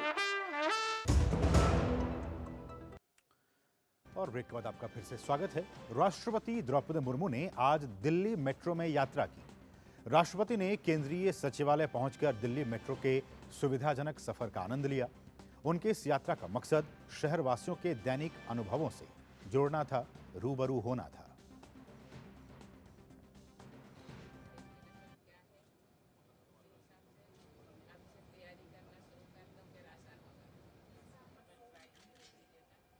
तो राष्ट्रपति द्रौपदी मुर्मू ने दिल्ली मेट्रो में आज यात्रा की। आप इन देख सकते हैं तस्वीरों को, साथ में उनके साथ स्कूली बच्चे, और स्कूली बच्चों के लिए भी आज का दिन बहुत ही ऐतिहासिक होगा क्योंकि खुद उनके साथ भारत की राष्ट्रपति उनके साथ यात्रा कर रही थी। बढ़ेंगे आगे, बात करेंगे समान नागरिक संहिता की। उत्तराखंड विधानसभा में समान नागरिक संहिता विधेयक पर आज भी चर्चा जारी है। चर्चा के बाद मुख्यमंत्री पुष्कर सिंह धामी विधेयक को पारित करने का प्रस्ताव रखेंगे। इससे पहले कल मुख्यमंत्री पुष्कर सिंह ने राज्य विधानसभा में समान नागरिक संहिता विधेयक 2024 सदन में पेश किया था। गौरतलब है कि समान नागरिक संहिता का मतलब है कि पूरे देश के लिए एक समान कानून के साथ ही सभी धार्मिक समुदायों के लिए विवाह, तलाक, विरासत, गोद लेने के नियम एक ही होंगे। संविधान के अनुच्छेद 44 में सभी नागरिकों के लिए समान कानून लागू करने की बात कही गई है। अनुच्छेद 44 संविधान के नीति निर्देशक तत्वों में शामिल है। इस अनुच्छेद का मकसद संविधान की प्रस्तावना में धर्मनिरपेक्ष लोकतांत्रिक गणराज्य के सिद्धांत का पालन करना है। आपको बता दें कि भारत में सभी नागरिकों के लिए तो एक समान आपराधिक संहिता है, लेकिन समान नागरिक कानून नहीं है। समान नागरिक संहिता के लागू होने के बाद जहां बहुविवाह पर रोक लग जाएगी, वहीं कानून बनने के बाद सभी धर्मों की लड़कियों की शादी की कानूनी उम्र 21 साल भी तय हो जाएगी। इसके साथ ही लिव इन रिलेशनशिप में रहने वालों के लिए रजिस्ट्रेशन करवाना जरूरी होगा। और धामी सरकार के मंत्रियों और विधायकों का कहना है कि समान नागरिक संहिता के मामले में उत्तराखंड पूरे देश के लिए एक नजीर बनेगा। गोवा प्रदेश में 157 वर्ष पहले यूसीसी आया था। उससे भी ज़्यादा सशक्त यूसीसी हमने अपने राज्य में बनाया है, और कल लगभग 25 विधायकों ने इस पर चर्चा की है। आज भी दिन भर चर्चा होने जा रही है, और जैसे ध्वनिमत से पास हो जाएगा ये पूरे देश के लेकर नज़ीर बनने जा रहा है। और वहीं विधेयक जो है वास्तव में उत्तराखंड ही नहीं पूरे देश के लिए एक मार्गदर्शक का काम करेगा। और इसके बाद मुझे लगता है कि उत्तराखंड प्रदेश पहला राज्य होगा जिसमें महिलाओं की सशक्तिकरण के लिए है, बच्चों के सशक्तिकरण के लिए, और जो कुप्रथाएं समाज में व्याप्त हैं उनको समाप्त करने के लिए इस विधेयक को लाया जा रहा है। और निश्चित रूप से इसका लाभ सभी वर्गों को, सभी लोगों को मिलने वाला है। और उत्तराखंड में कांग्रेस नेता और पूर्व मंत्री हरक सिंह रावत के खिलाफ ईडी ने बड़ी कार्रवाई करते हुए दिल्ली, चंडीगढ़ और उत्तराखंड में छापेमारी कर रही है। इन 3 राज्यों के 16 ठिकानों पर ईडी की छापेमारी जारी है। ईडी की ये छापेमारी 2 अलग अलग मामलों में चल रही है, जिसमें एक मामला फॉरेस्ट लैंड से जुड़ा हुआ है और दूसरा एक अन्य जमीन घोटाला का है, जिसमें पिछले साल अगस्त में विजिलेंस विभाग ने हरक सिंह रावत के खिलाफ कार्रवाई की थी। आपको बता दें कि साल 2022 में बीजेपी ने अपने कैबिनेट और पार्टी की प्राथमिक सदस्यता से हरक सिंह रावत को पार्टी विरोधी गतिविधियों के चलते 6 साल के लिए बर्खास्त कर दिया था। इसके बाद हरक सिंह रावत विधानसभा चुनाव से पहले कांग्रेस में शामिल हो गए। साल 2016 में हरक सिंह रावत सहित कुल 10 विधायकों ने पूर्व मुख्यमंत्री और वरिष्ठ कांग्रेसी नेता हरीश रावत के खिलाफ बगावत की थी और भाजपा में चले गए थे। भाजपा का क्या कुछ कहना है, आइए आपको वो सुनाते हैं। ईडी की कार्रवाई हो रही है, जितने भी जो है विजिलेंस की कार्रवाई हो रही है, ये सब स्वतंत्र बॉडी है और मैं कह सकता हूं कि पूरे देश में आप ये देख रहे होंगे कि जिन जिन लोगों ने भी भ्रष्टाचार किया है, जिन जिन लोगों ने गलत तरीके से संपत्ति अर्जित की है, उनके खिलाफ अगर ईडी और विजिलेंस अगर छापे मार रही है या कार्रवाई कर रही है, तो इसमें जो है सबको इसका श्रेय देना चाहिए कि वह प्रधानमंत्री जी भी और राज्य सरकार भी अच्छा काम कर रही है, क्योंकि पारदर्शिता भी जरूरी है और भ्रष्टाचार मुक्त शासन भी जरूरी है। बिहार के मुख्यमंत्री नीतीश कुमार आज विशेष विमान के जरिए पटना से दिल्ली पहुंचे हैं। नीतीश कुमार की दिल्ली में प्रधानमंत्री नरेंद्र मोदी से मुलाकात होनी है। सूबे में एनडीए की सरकार बनने के बाद नीतीश कुमार और पीएम मोदी की ये पहली मुलाकात होगी। मुख्यमंत्री नीतीश कुमार के कल वापस लौट जाने की संभावना है। दिल्ली दौरे के क्रम में मुख्यमंत्री नीतीश कुमार पीएम मोदी के अलावा केंद्रीय मंत्री अमित शाह और भाजपा अध्यक्ष जेपी नड्डा से भी मुलाकात करेंगे। बताया गया है कि पीएम से मुलाकात के दौरान नीतीश कुमार बिहार के लिए बड़ी सौगात का आग्रह करेंगे। वहीं अमित शाह और जेपी नड्डा से मुलाकात कर लोकसभा चुनाव के दौरान सीट शेयरिंग और अन्य रणनीति पर भी चर्चा करेंगे। नीतीश कुमार का भाजपा के वरिष्ठ नेता लालकृष्ण आडवाणी से भी मिलने का कार्यक्रम है। दिल्ली में केंद्रीय मंत्री राजीव चंद्रशेखर और तमिलनाडु भाजपा अध्यक्ष के अन्नामलाई की मौजूदगी में एआईएडीएमके के पूर्व नेता भाजपा में शामिल हुए। तमिलनाडु के 15 पूर्व विधायक और एक पूर्व सांसद समेत कई नेता आज यहां बीजेपी में शामिल हो गए। भाजपा में शामिल होने वाले नेताओं में अधिकांश भाजपा की पूर्व सहयोगी एआईएडीएमके से हैं। केंद्रीय मंत्री राजीव चंद्रशेखर और एल मुरुगन और प्रदेश भाजपा अध्यक्ष के अन्नामलाई की मौजूदगी में इन नेताओं ने भाजपा की सदस्यता ग्रहण की। 16 सदस्यों में के वडिवेल करूर से, PS Kandasamy, Gomathi Srinivasan, R Chinnaswamy, Singanallur, R Duraiswamy, challenger Durai, MV Ratnam, Pollachi, SM Vasan, S Muthukrishnan, PS Arul, NR Rajendran, R Thangarasu, Gurunathan, VR Jayaraman, Bala Subramaniam, Chandrasekhar, Selvi Murugesan के नाम शामिल हैं। They have seen the happenings in our country for the last 9 years, and they all have decided in unison the 2024 elections, our Honorable Prime Minister Narendra Modi ji is going to come back to power for the 3rd straight time with a resounding mandate. And all the new joinees who are on the stage along with us, they have decided to strengthen the hands of Honorable Prime Minister Narendra Modi ji in the state of Tamil Nadu. And the new joinees today, very, very senior leaders, they carry with them wealth of experience, very, very huge amount of experience. Some of them are in politics for the last 50 years. And some of them were in political parties when it got founded in the state of Tamil Nadu. And today they all have come here to our party headquarters in New Delhi to join Bharatiya Janata Party and to take blessings from our Honorable National President Sri J.P. Nadda ji. We take this opportunity on behalf of our senior leaders who are on the stage to warmly welcome them. This is the first time in Tamil Nadu BJP. At one time we have 15 former members of Legislative Assembly and 1 former member of Parliament. 16 people joining the party today. तो उनका कहना था कि प्रधानमंत्री नरेंद्र मोदी के हाथ को मजबूत बनाने के लिए एआईएडीएमके के 16 नेता बीजेपी में आज शामिल हो गए। बढ़ेंगे आगे। राष्ट्रीय लोकदल के नेता जयंत चौधरी के संदर्भ में दावा किया जा रहा है कि वो आगामी लोकसभा चुनाव से पहले यूपी में समाजवादी पार्टी और इंडी गठबंधन का साथ छोड़ सकते हैं। दावा है कि जयंत बीजेपी नीत एनडीए गठबंधन में शामिल हो सकते हैं। हालांकि अभी तक दोनों ओर से कोई आधिकारिक टिप्पणी या फिर प्रतिक्रिया नहीं आई है। इस पे जयंत चौधरी ने पार्टी के 2 कार्यक्रम रद्द कर दिए हैं, जिसके बाद उनके एनडीए के साथ जाने की अटकलें और भी तेज हो गई है। रालोद चीफ ने बीते दिनों सपा के साथ अलायंस का ऐलान किया था। खबरों के मुताबिक जयंत चौधरी अखिलेश यादव के प्रस्ताव से नाराज चल रहे हैं।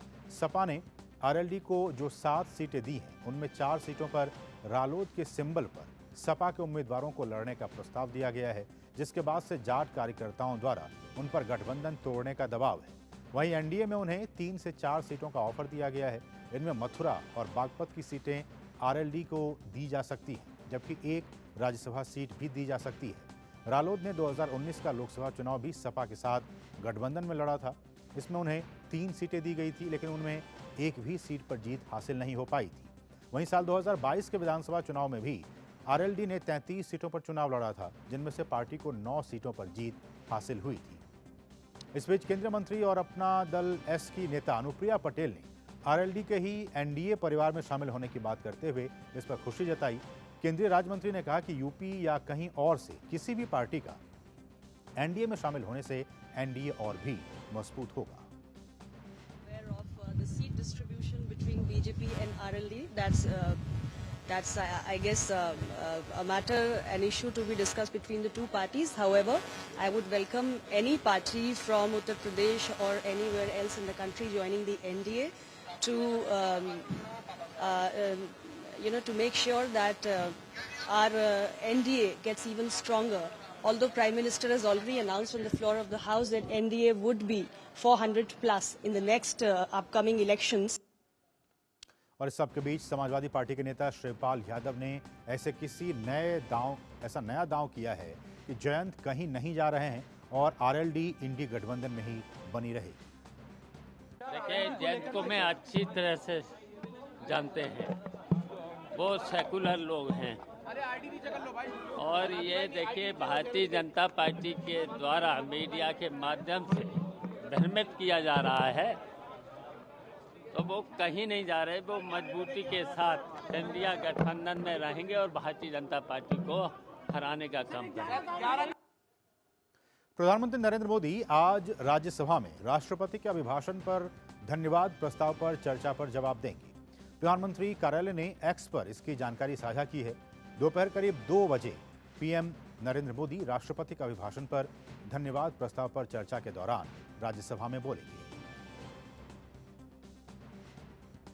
उपराष्ट्रपति जगदीप धनखड़ ने दिल्ली विश्वविद्यालय के इंद्रप्रस्थ महिला महाविद्यालय में आयोजित शताब्दी समारोह में लोगो और कॉफी टेबल बुक का अनावरण किया और विद्यार्थियों को पुरस्कार वितरित किए। इंद्रप्रस्थ महिला महाविद्यालय में शताब्दी समारोह को संबोधित करते हुए उपराष्ट्रपति ने कहा कि 26 जनवरी को कर्तव्य पथ पर भारतीय नारियों के सामर्थ्य का प्रदर्शन विश्व के लिए मिसाल बना है। उपराष्ट्रपति ने कहा कि उद्योग जगत को शिक्षा, खासकर महिला संस्थानों में कॉरपोरेट सोशल रिस्पॉन्सिबिलिटी यानी कि CSR फंड के तहत सहयोग करना चाहिए। उन्होंने कहा कि अमृत काल का समय आशा और विश्वास का है और देश जल्दी ही जर्मनी और जापान को भी पीछे छोड़कर तीसरी सबसे बड़ी अर्थव्यवस्था बन जाएगा। उपराष्ट्रपति ने कहा कि देश को 2047 तक विकसित राष्ट्र बनाना है।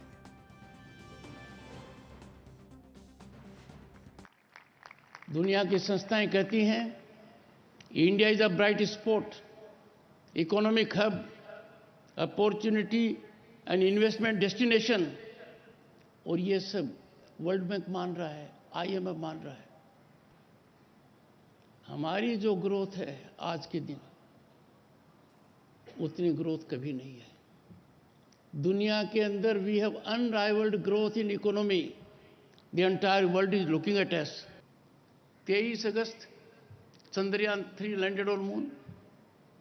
सितंबर we had women reservation.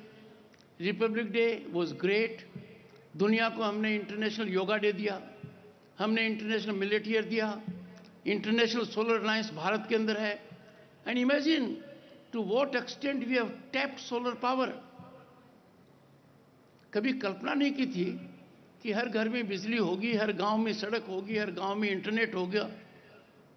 And we are heading towards a mechanism जहां पर अचीवमेंट्स बहुत हाई स्केल के हैं।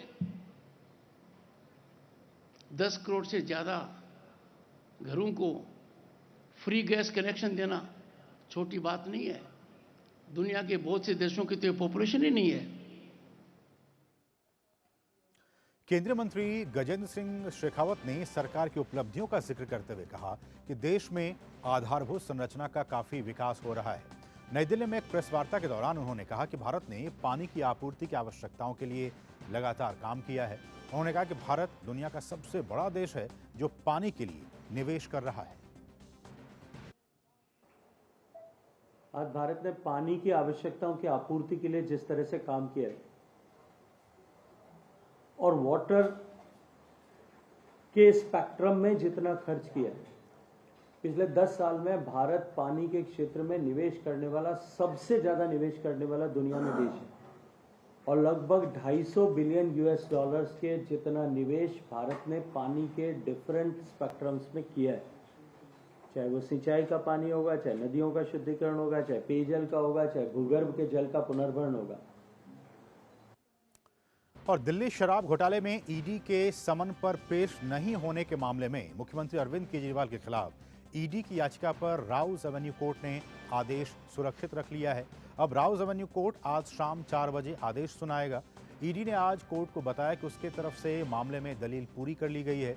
पिछली सुनवाई में ईडी की ओर से एएसजी SV राजू ने पक्ष रखा था। 5 बार समन किए जाने के बावजूद पूछताछ के लिए पेश नहीं होने पर ईडी ने कोर्ट का रुख किया है। बात ज्ञानवापी की करें तो ज्ञानवापी मामले में आज भी सुनवाई होगी। इलाहाबाद हाईकोर्ट में आज भी व्यास जी के तहखाने में पूजा का अधिकार देने के जिला जज के आदेश के खिलाफ सुनवाई जारी रहेगी।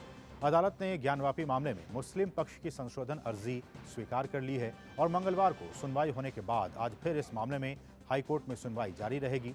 आपको बता दें कि मामले की सुनवाई न्यायमूर्ति रोहित रंजन अग्रवाल की सिंगल पीठ कर रही है। असल में मस्जिद पक्ष की ये भी दलील थी कि जिला जज ने अपने 31 जनवरी के आदेश में जिलाधिकारी को 7 दिनों के भीतर व्यवस्था करने का आदेश दिया था, लेकिन जिलाधिकारी ने उसी रात पूजा शुरू करवा दी।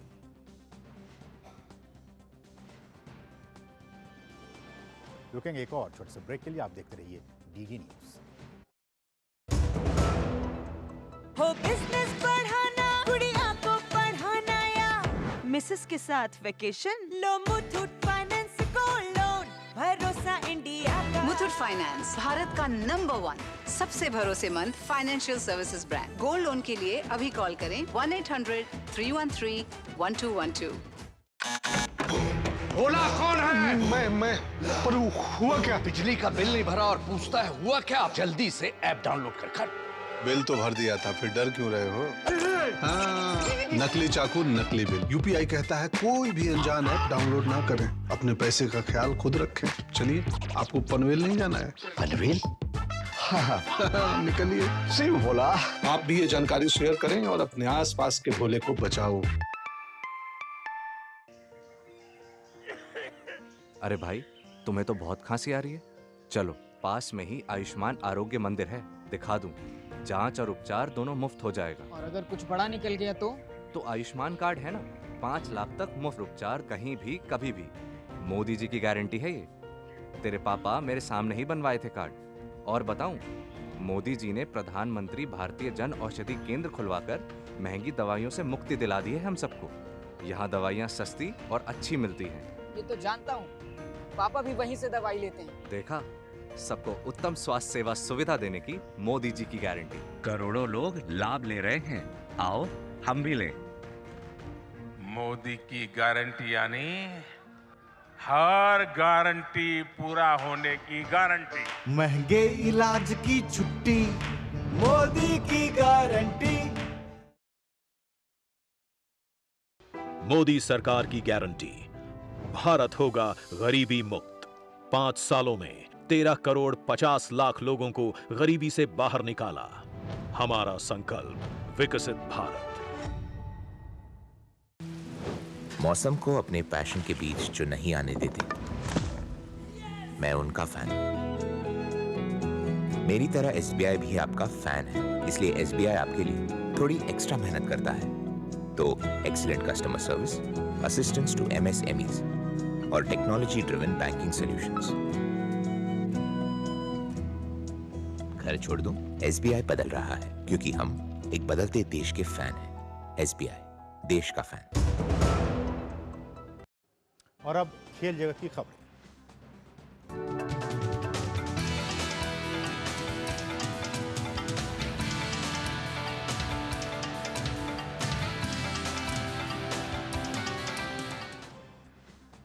हमारी सहयोगी सुचित्रा इस वक्त स्टूडियो में मौजूद हैं। सुचित्रा, नमस्कार।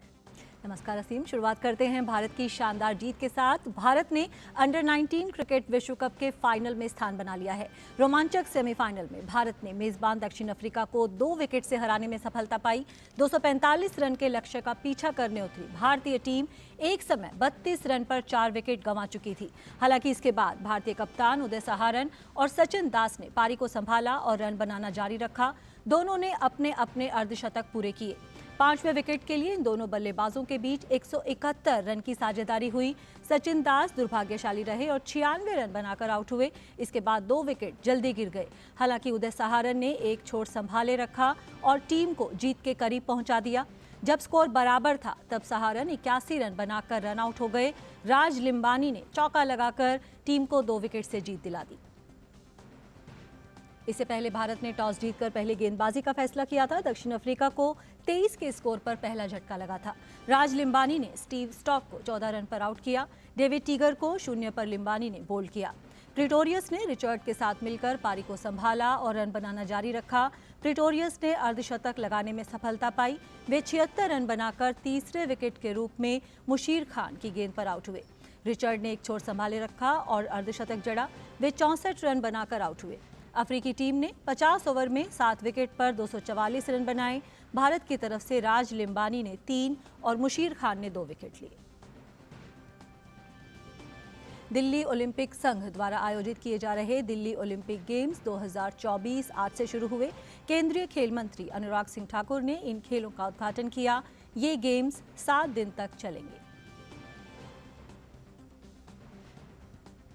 केंद्रीय खेल मंत्री ने कहा कि खेलो इंडिया से कई खिलाड़ी निकलकर सामने आए हैं जिन्होंने अंतर्राष्ट्रीय स्तर पर देश का नाम रोशन किया है। उन्होंने कहा कि दिल्ली ओलंपिक गेम्स से भी ऐसे ही खिलाड़ी निकल कर आएंगे जो आगे चलकर देश के लिए खेलेंगे। मुझे पूर्ण विश्वास है जो नरेंद्र मोदी जी कहते हैं खेलोगे तो खिलोगे, और इसीलिए खेलो इंडिया यूथ गेम्स, खेलो इंडिया यूनिवर्सिटी गेम्स, खेलो इंडिया विंटर गेम्स और अब खेलो इंडिया पैरा गेम्स की शुरुआत भी की है। और ये 4 गेम्स देश में होती हैं। आज लगभग 17,000 से ज़्यादा खिलाड़ी इन अलग अलग इवेंट्स में भाग लेते हैं और जो पार्टिसिपेट करते हैं, आज उनमें से बहुत सारे खिलाड़ी ऐसे हैं जो एशियन गेम्स, कॉमनवेल्थ गेम्स और ओलंपिक्स गेम तक पहुंचने का काम हुआ है। मुझे पूर्ण विश्वास है दिल्ली के द्वारा करवाया गया ये ऑर्गेनाइज दिल्ली ओलंपिक गेम्स में भी जो आज मेरे युवा खिलाड़ी भाग लेने जा रहे हैं, ये भविष्य में अपने प्रदेश के साथ साथ देश के लिए मेडल जीतने का काम भी कर सकते हैं।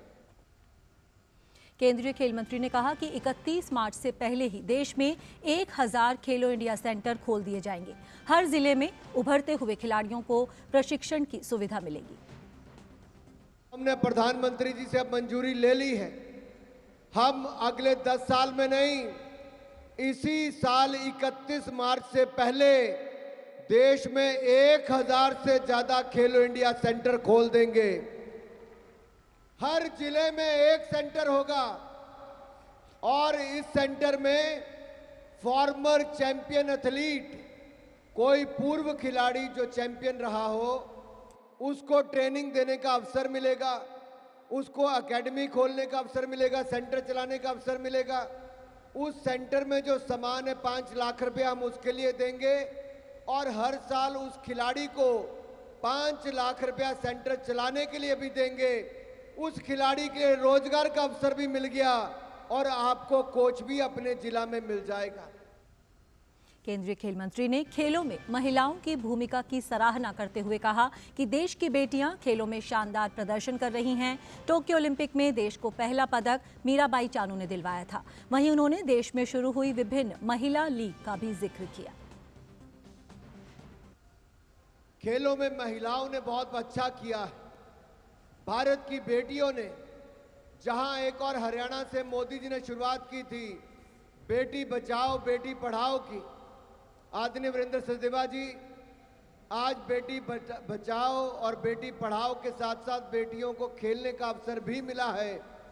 और जब ओलंपिक्स गेम आई तो पहला मेडल भी भारत के लिए ओलंपिक्स में टोक्यो में भारत की बेटी मीराबाई चानू ने जीतने का काम किया था।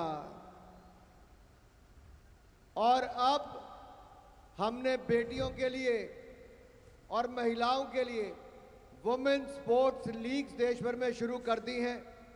अब तक लगभग 21 स्पोर्ट्स डिसिप्लिन में 26 राज्यों में इसको किया जा चुका है और इसमें 60,147 महिलाओं ने भाग लिया। जॉर्डन की फुटबॉल टीम दक्षिण कोरिया को हराकर एशियन कप के फाइनल में पहुंच गई है। सेमीफाइनल में जॉर्डन ने दक्षिण कोरिया के खिलाफ 2-0 की जीत दर्ज की। ये पहला मौका है जब जॉर्डन एशियन कप के फाइनल में पहुंचा है। जॉर्डन की फुटबॉल टीम एशियन कप के फाइनल में पहुंच गई है। टीम ने सेमीफाइनल में खिताब की प्रबल दावेदार दक्षिण कोरिया को 2-0 से हराकर पहली बार एशियन कप के फाइनल में जगह बनाई। याजान अल नेमत और मूसा तमारी ने दूसरे हाफ में गोल कर जॉर्डन को ये चौंकाने वाली जीत दिलाई। इस हार के साथ दक्षिण कोरिया के कोच यर्गन क्लिंसमैन का अपने खाते में एक और बड़ी ट्रॉफी जोड़ने का सपना टूट गया। अब फाइनल में जॉर्डन का सामना ईरान या मौजूदा चैंपियन कतर से होगा। कतर और ईरान के बीच सेमीफाइनल मुकाबला आज खेला जाएगा। इस हार के साथ ही दक्षिण कोरिया का तीसरी बार एशिया कप जीतने का इंतजार बढ़ गया है। जॉर्डन ग्रुप स्टेज में बेस्ट थर्ड प्लेस टीम में से एक के रूप में राउंड ऑफ 16 में पहुंचा था। वे ग्रुप ई में दक्षिण कोरिया से नीचे रहे थे। 2 बार की चैंपियन दक्षिण कोरिया 1960 के बाद पहली बार एशियन कप जीतने की कोशिश में जुटी थी। वहीं ये पहला मौका था जब जॉर्डन की टीम सेमीफाइनल में पहुंची थी। Sports desk, DD news. तो खेल की खबरों में फिलहाल इतना ही। वापस चलते हैं असीम के पास। बहुत बहुत शुक्रिया सुचित्रा, इन तमाम खेल अपडेट्स को हम तक पहुंचाने के लिए। बढ़ेंगे आगे और अब बात करेंगे अर्थ जगत की कुछ अहम खबरों की।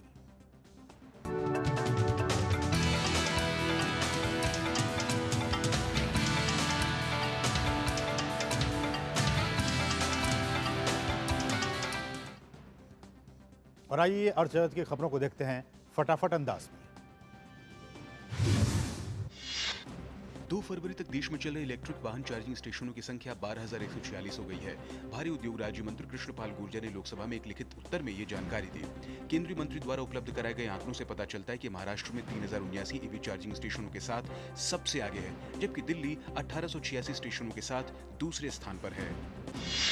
भारतीय स्टेट बैंक को एसबीआई कैप वेंचर्स में एसबीआई कैपिटल मार्केट्स की 100% हिस्सेदारी हासिल करने के लिए केंद्रीय बोर्ड की कार्यकारी समिति की मंजूरी मिल गई है।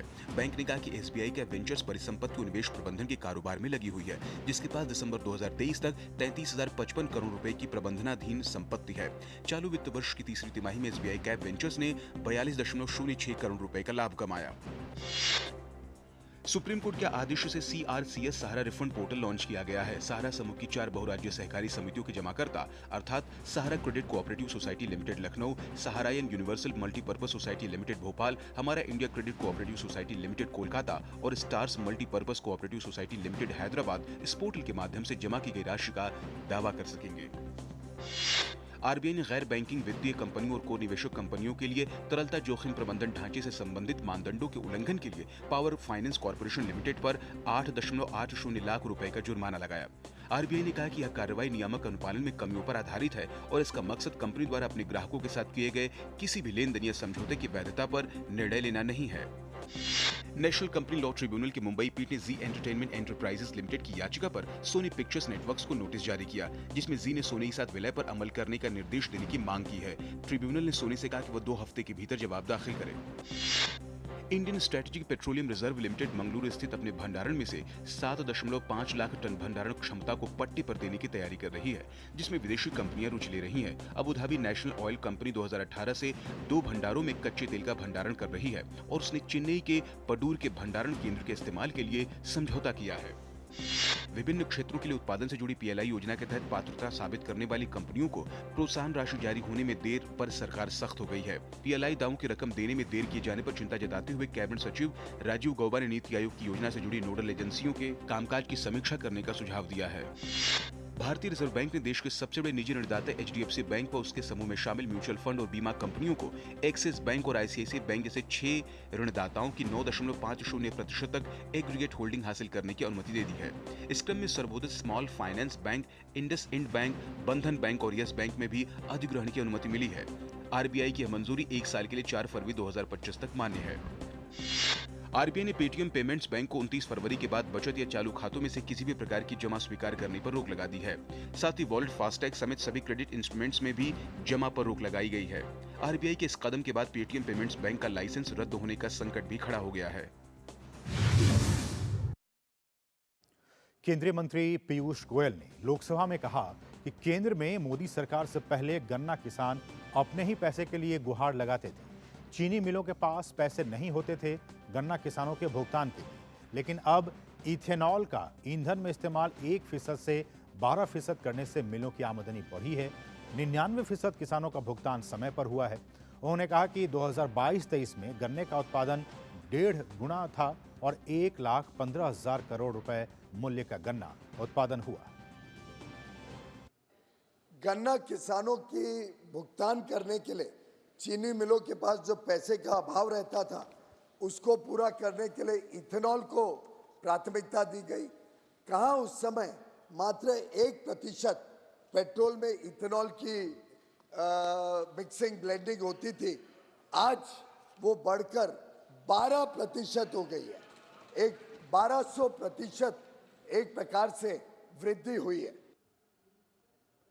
रक्षा मंत्रालय ने सीमा सड़क संगठन यानी BRO में जनरल इंजीनियरिंग रिजर्व फोर्स में काम करने वाले कैजुअल पेड मजदूरों को अनुग्रह राशि एकमुश्त मुआवजे के भुगतान के प्रस्ताव को मंजूरी दे दी है। निर्देशों के मुताबिक जिन कैजुअल पेड मजदूरों ने BRO में कम से कम 179 दिन काम किया है, उन्हें केवल अनुग्रह राशि एकमुश्त मुआवजे के भुगतान के लिए कवर किया गया है।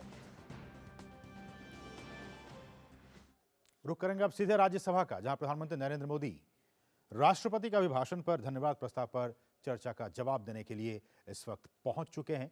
ये सीधी तस्वीरें हम आपको दिखा रहे हैं राज्यसभा से।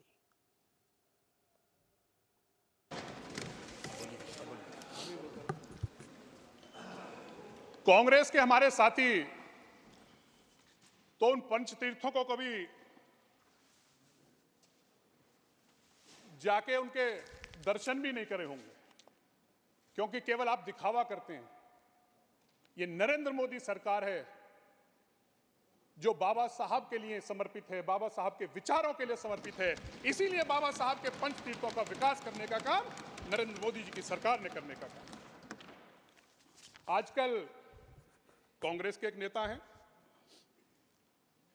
जो कभी अपनी जाति बताते हैं, कभी अब उन्हें गोत्र भी बताते हैं, और कभी वो अपना जनेऊ भी दिखाते हैं, लेकिन वो समय समय पर अपना चेहरा और अपनी बातें बदलते रहते हैं। एक बार वो जनेऊ दिखाते थे, जाति बताई, गोत्र बताया, लेकिन आजकल उनको ओबीसी याद आ रहा है। लेकिन ओबीसी के प्रति कांग्रेस की सोच क्या है? नेहरू जी ने जिस जनगणना की वो बात आज कर रहे हैं, नेहरू जी के विचार क्या थे उस पे? नेहरू जी ने उसके बारे में कहा क्या था? कभी कम से कम उसको तो पढ़ लेते। नेहरू जी ने कहा था, आजादी के बाद नेहरू सरकार ने निर्णय लिया था कि ओबीसी की भारतीय सूची की कोई आवश्यकता नहीं है। यह किसी और ने नहीं किया था, ये देश की तत्कालीन कांग्रेस की सरकार और नेहरू जी का निर्णय है, ये किसी और का निर्णय नहीं है। आज आपको ओबीसी याद आ रहे हैं, आज आप ओबीसी की बात कर रहे हैं, और ओबीसी की बात भी करना चाहते हैं। 3 आयोग बने आजादी के बाद। 3 आयोग किसने बनाए? आपको किसने रोका था उन तीनों आयोगों की रिपोर्ट लागू करने से? क्या विचार थे आपके? पहले आयोग की रिपोर्ट क्यों नहीं लागू की आपने? कालेकर कमेटी की रिपोर्ट आपने क्यों लागू नहीं की? और जब मंडल आयोग की रिपोर्ट लागू होनी हुई तो राजीव गांधी जी ने उसका विरोध किया था। ये किसी और ने विरोध नहीं किया था, राजीव गांधी ने इसका विरोध किया था।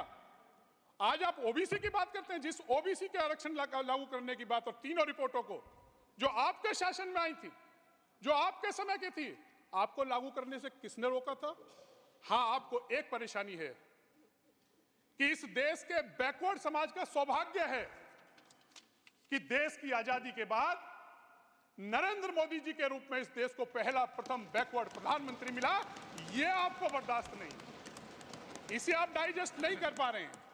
ये आपकी परेशानी है, इस परेशानी को हम समझ सकते हैं, लेकिन इस देश का पिछड़ा, इस देश का अनुसूचित जाति का लोग, इस देश का अगड़े समाज का जो सबसे नीचे पायदान पर रहने वाला व्यक्ति है, वो समझ चुका है कि उनके लिए अगर किसी ने काम किया है तो इस देश के प्रधानमंत्री नरेंद्र मोदी जी और नरेंद्र मोदी जी की सरकार ने करने का काम किया। माननीय सभापति जी, अगर मैं ओबीसी की बात करूं, राजनीतिक नेतृत्व की बात करूं, प्रधानमंत्री जी के रूप में नरेंद्र मोदी जी हमें मिले, और अगर राजनीतिक भागीदारी की मैं बात करूं, राजनीतिक भागीदारी में अगर आप उठा लीजिए, आज सबसे ज्यादा ओबीसी के लोकसभा के सदस्य किस पार्टी के हैं? बीजेपी के। अगर आज देश में सबसे ज्यादा ओबीसी समुदाय के विधायक हैं तो बीजेपी के हैं।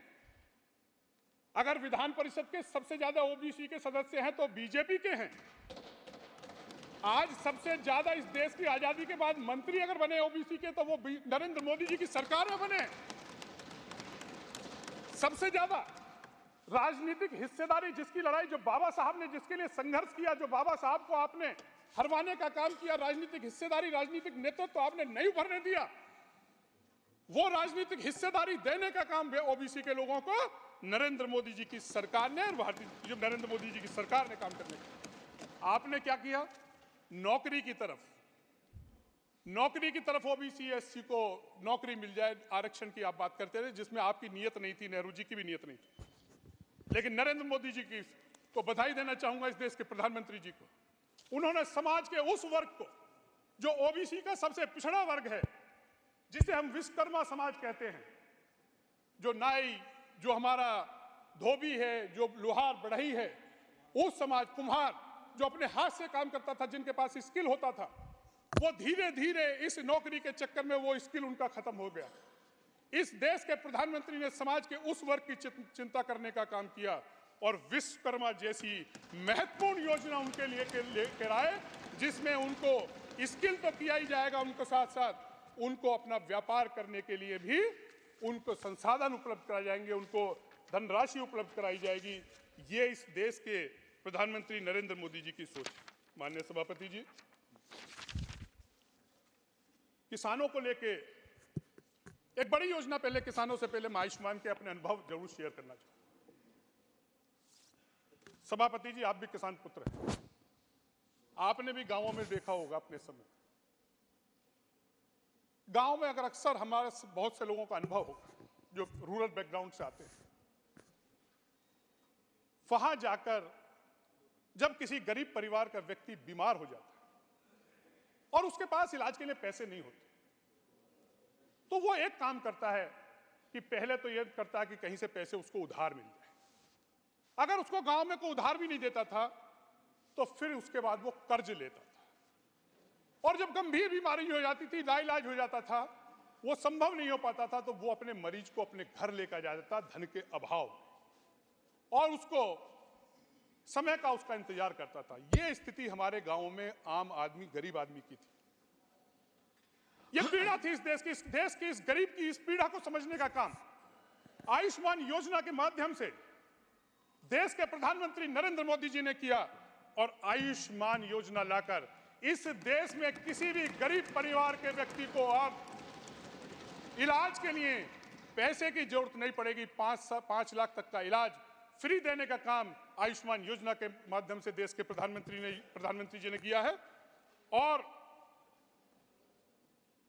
सभापति जी, मुझे अब ये विकसित भारत जो हमारी यात्रा थी उसमें जाने का मौका मिला। कुछ लाभार्थियों से मिलने का भी मुझे मौका मिला।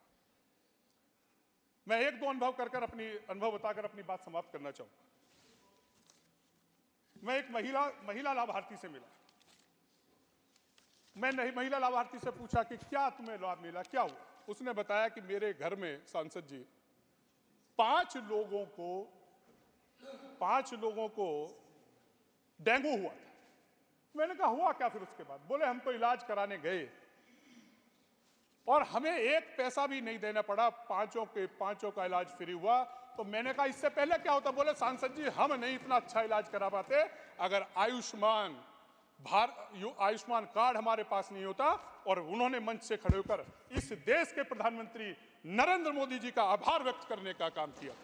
मैं बहुत ज्यादा समय नहीं लेते हुए अंत में एक बात कहकर, दूर लोगों को पास करते हैं, दूर लोगों को पास करते हैं, काम हर एक खास करते हैं, काम हर एक खास करते हैं। मोदी नाम है उस इंसान का, साथ सबका विकास करते हैं। धन्यवाद।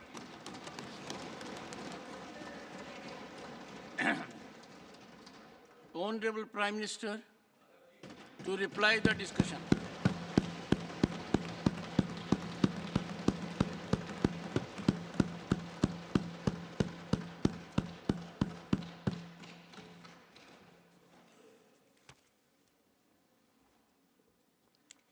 आदरणीय सभापति जी,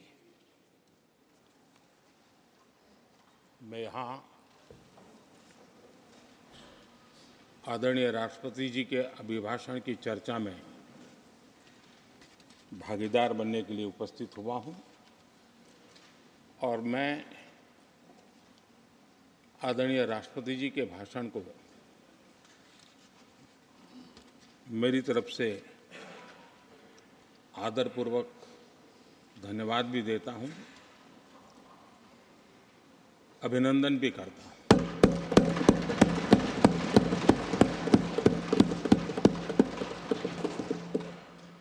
आदरणीय सभापति जी,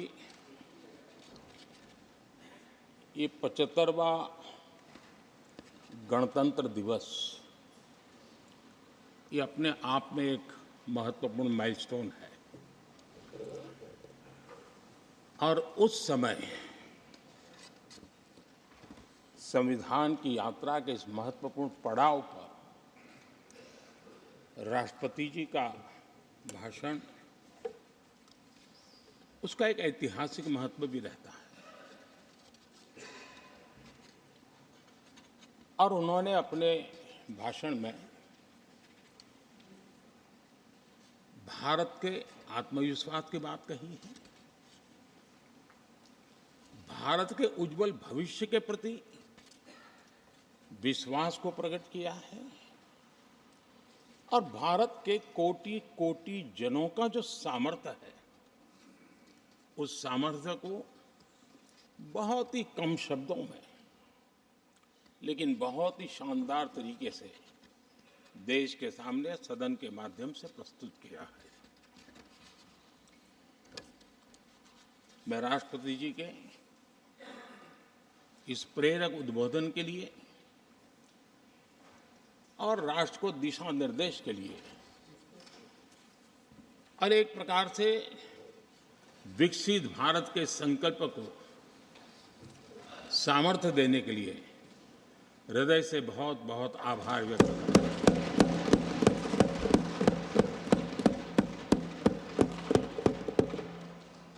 चर्चा के दरमियान अनेक मान्य सदस्यों ने अपने विचार रखे और चर्चा को समृद्ध करने का अपने अपने तरीके से प्रयास भी किया। इस चर्चा को समृद्ध करने के प्रयास करने वाले सभी आदरणीय साथियों का भी मैं हृदय से आभार व्यक्त करता हूं, अभिनंदन करता हूं।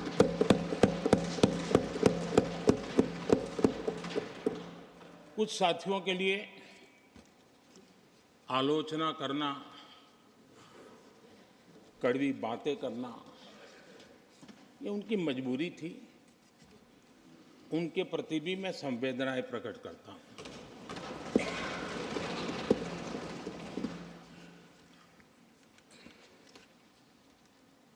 मैं उस दिन तो कह नहीं पाया, लेकिन मैं खड़गे जी का विशेष आभार प्रकट करता हूं।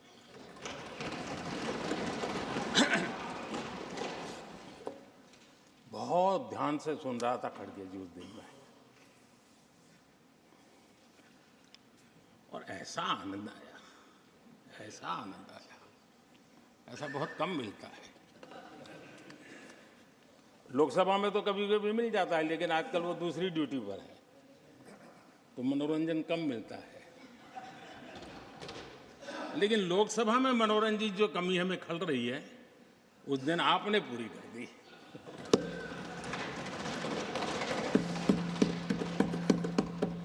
और मुझे प्रसन्नता इस बात की थी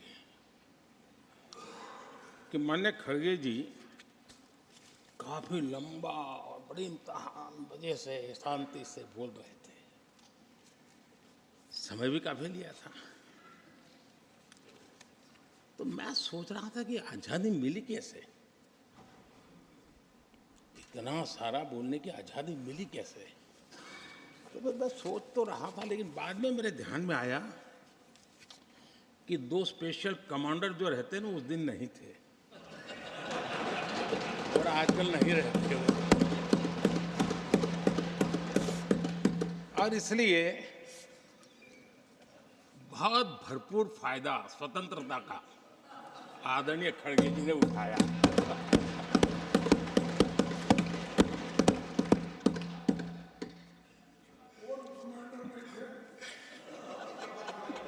और मुझे लगता है कि उस दिन खड़गे जी ने सिनेमा का एक गाना सुना होगा, ऐसा मौका फिर कहाँ मिलेगा।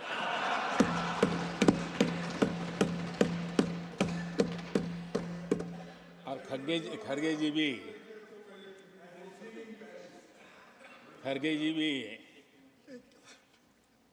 एम्पायर नहीं है, कमांडोज नहीं है, तो चौके छक्के मारने में मजा आ रहा था उनको।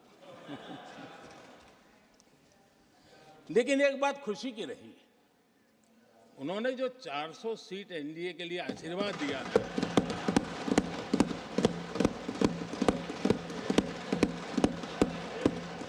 और मैं खड़गे जी के इन आशीर्वाद को, आपके आशीर्वाद मेरे सर आंखों पर, अब आपको आशीर्वाद वापिस लेना तो ले सकते हैं, क्योंकि एक कमांडो तो आ गए हैं।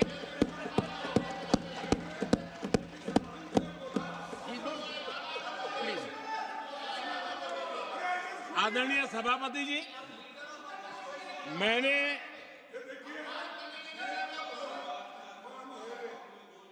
आदरणीय सभापति जी, मुझे पिछले वर्ष का वो प्रसंग बराबर याद है। उस सदन में हम बैठते थे और देश के प्रधानमंत्री की आवाज को गला घोंटने का भरपूर प्रयास किया गया।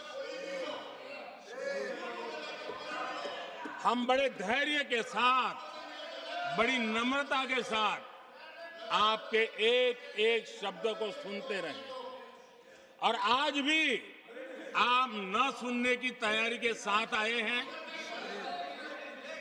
आप न सुनने की तैयारी के साथ आए हैं, लेकिन मेरी आवाज को आप दबा नहीं सकते हैं।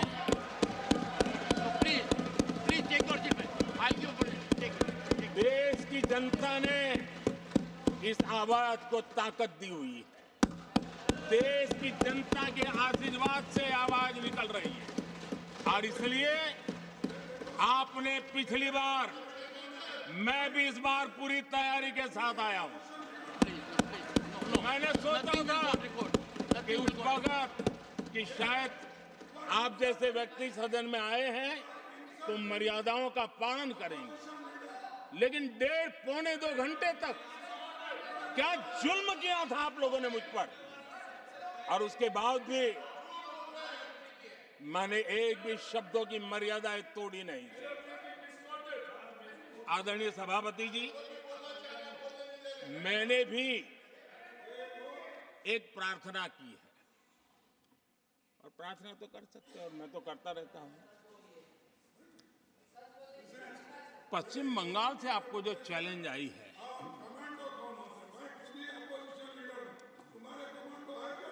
और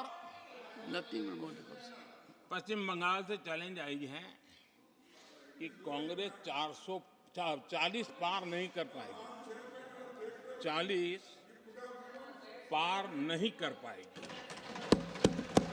मैं प्रार्थना करता हूं कि आप 40 बचा पाएं।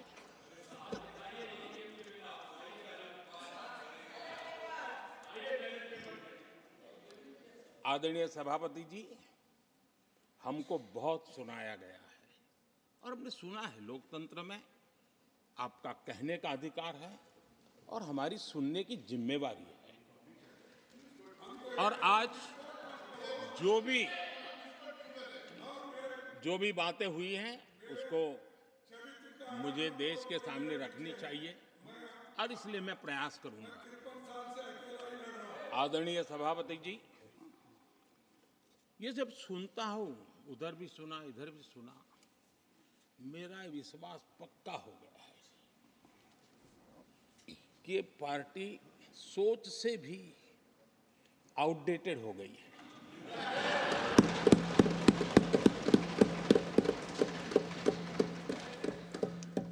और जब सोच आउटडेटेड हो गई है तो उन्होंने अपना कामकाज भी आउटसोर्स कर दिया है।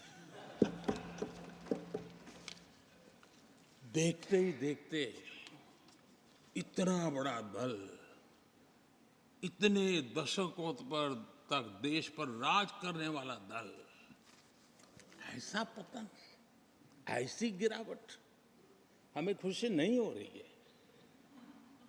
हमारी आपके प्रति संवेदनाएं हैं, लेकिन डॉक्टर क्या करेगा जी? पेशेंट खुद आगे क्या बोलूं?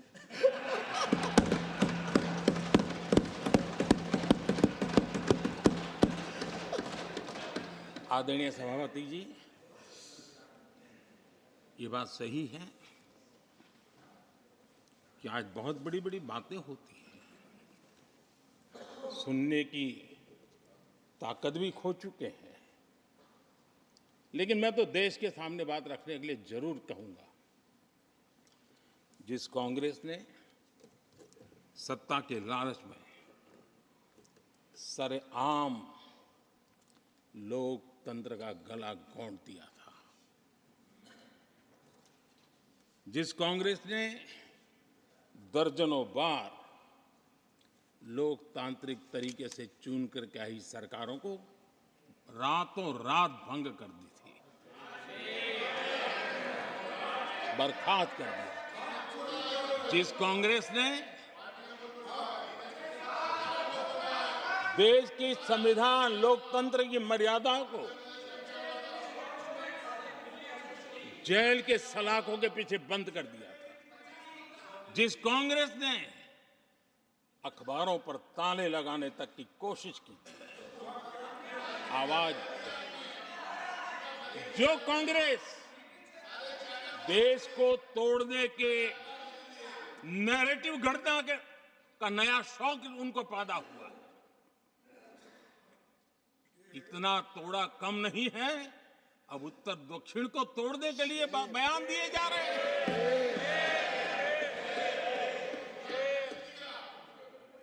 और ये कांग्रेस हमें लोकतंत्र और फेडरलिज्म उस पर प्रवचन दे रही है। आदरणीय सभापति जी, जिस कांग्रेस ने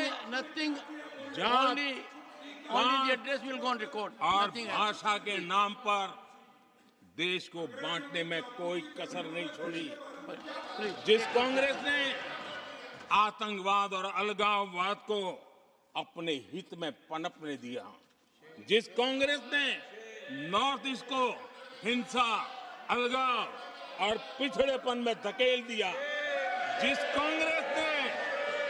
कांग्रेस के राज में नक्सलवाद के लिए देश के लिए एक बहुत बड़ी चुनौती बनाकर के छोड़ दिया, जिस कांग्रेस ने देश की बहुत बड़ी जमीन दुश्मनों के हवाले कर दी, जिस कांग्रेस ने देश की सेनाओं का आधुनिकीकरण होने से रोक दिया, वो आज हमें राष्ट्रीय सुरक्षा और आंतरिक सुरक्षा के लिए भाषण दे रहे।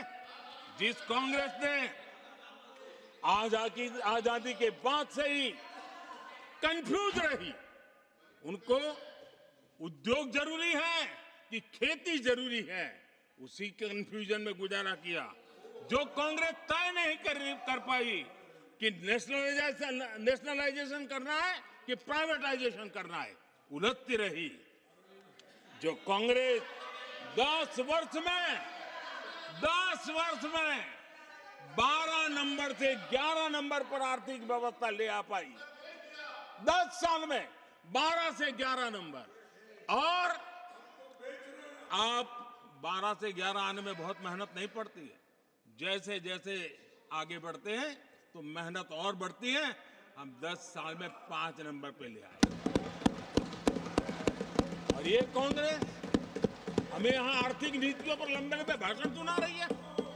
आदरणीय सभापति जी, जिस कांग्रेस ने ओबीसी को पूरी तरह आरक्षण नहीं दिया, जिसने सामान्य वर्ग के गरीबों को कभी आरक्षण नहीं दिया, जिसने बाबा साहब के बजाय बाबा साहब को भारत रत्न देने योग्य नहीं माना, अपने ही परिवार को भारत रत्न देते रहे, जिस कांग्रेस ने देश की गली सड़कों चौक चौराहे पर अपने ही परिवार के नाम के पाठ जड़ दिए हैं, वो हमें उपदेश दे रहे हैं।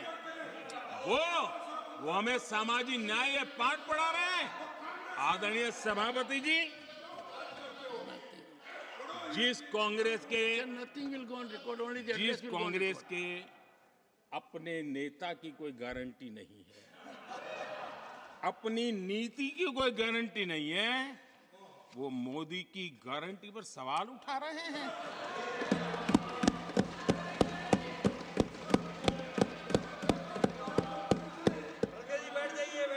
आदरणीय सभापति जी,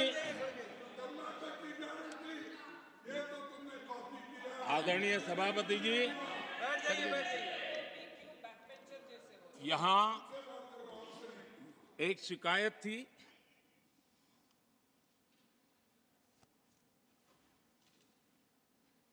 और उनको लगता है कि हम ऐसा क्यों कहते हैं, हम ऐसा क्यों देख रहे हैं। देश और दुनिया उनके 10 साल के कार्यकाल को ऐसे क्यों देखती थी? देश क्यों नाराज हो गया?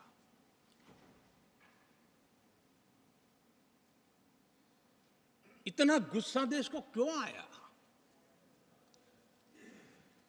आदरणीय सभापति जी, हमारे कहने से सब नहीं हुआ है।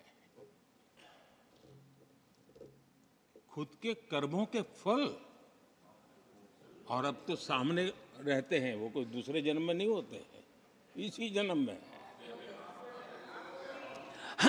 आदरणीय सभापति जी, कुछ हम किसी को बुरा नहीं कहते, हमें क्यों बुरा कहना चाहिए? जब उन्हीं को लोगों ने बहुत कुछ कहा हो तो मुझे क्या कहने की जरूरत है? मैं एक वक्तव्य सदन के सामने रखना चाहता हूं। मैं पहला कोट पढ़ रहा हूं। सदस्यगण जानते हैं, ये कोटेशन है। सदस्यगण जानते हैं कि हमारी ग्रोथ धीमी हो गई है और फिस्कल डेफिसिट बढ़ गया है। महंगाई दर बीते 2 वर्षों से लगातार बढ़ रही है। करंट अकाउंट डेफिसिट हमारी उम्मीदों से कहीं अधिक हो चुका है। ये कोट मैंने पढ़ा। ये किसी भाजपा के नेता का कोट नहीं है। नहीं, ये कोट मेरा है। आदरणीय सभापति जी, यूपीए सरकार के 10 साल पर तत्कालीन प्रधानमंत्री आदरणीय पीएम के रूप में रहे श्रीमान मनमोहन सिंह जी ने कहा था और खुद के कार्यकाल में कहा था। ये हालत थी, उन्होंने वर्णन किया था। आदरणीय सभापति जी, अब मैं दूसरा कोट पढ़ता हूं। देश में व्यापक गुस्सा है, पब्लिक ऑफिस के मिसयूज को लेकर भारी गुस्सा है। इंस्टीट्यूशंस का मिसयूज कैसे होता था, ये उस समय, ये भी मैंने नहीं करा, ये उस समय के प्रधानमंत्री पद पर डॉक्टर मनमोहन सिंह जी कह रहे थे। उस समय भ्रष्टाचार को लेकर पूरा देश सड़कों पर था, गली गली में आंदोलन चल रहे थे। अब मैं तीसरा कोट पढ़ूंगा।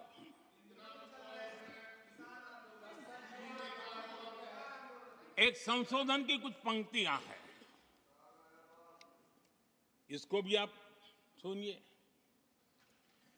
टैक्स कलेक्शन में भ्रष्टाचार होता है, इसके लिए जीएसटी लाना चाहिए। राशन की योजना में लीकेज होती है, जिससे देश का गरीब सबसे अधिक पीड़ित है। इसको रोकने के लिए उपाय खोजने होंगे। सरकारी ठेके जैसे दिए जा रहे हैं, उस पर शक होता है। ये भी तत्कालीन प्रधानमंत्री आदरणीय मनमोहन सिंह जी ने कहा था। और उसके पहले और एक प्रधानमंत्री, उन्होंने ये कहा था कि दिल्ली से 1 रुपया जाता है, 15 पैसा पहुंचता है। सुधार, बीमारी का पता था, सुधार करने की तैयारी नहीं थी। और आज बातें तो बड़ी बड़ी की जा रही है। कांग्रेस के 10 साल का इतिहास देखिए। फ्रेजाइल 5 इकोनॉमी में दुनिया में कहा जाता था, मैं नहीं, दुनिया कहती फ्रेजाइल 5, पॉलिसी पैरालिसिस, ये तो उनकी पहचान बन गई थी। और हमारे 10 वर्ष टॉप 5 इकोनॉमी वाले।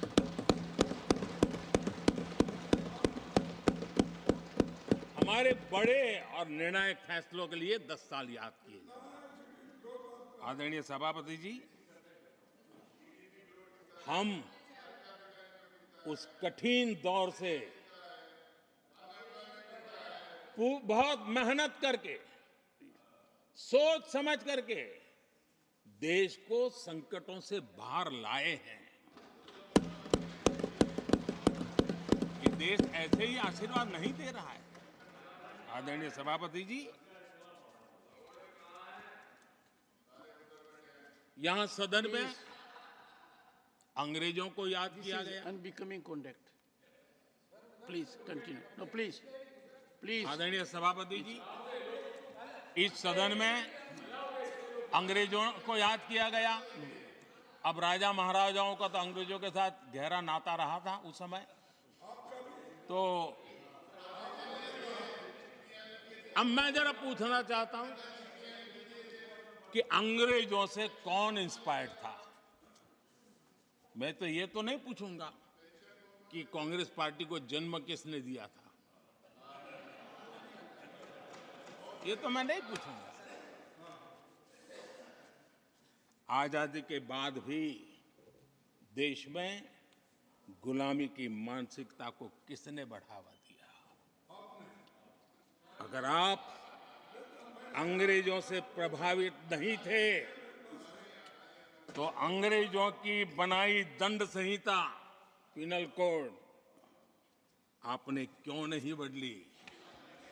आदरणीय सभापति जी, अगर आप अंग्रेजों से प्रभावित नहीं थे तो अंग्रेजों के जमाने के सैकड़ों कानून क्यों चलते रहे? आप अगर अंग्रेजों से प्रभावित नहीं थे तो लाल बत्ती कल्चर, ये लाल बत्ती कल्चर इतने दशकों बाद भी क्यों चलता है?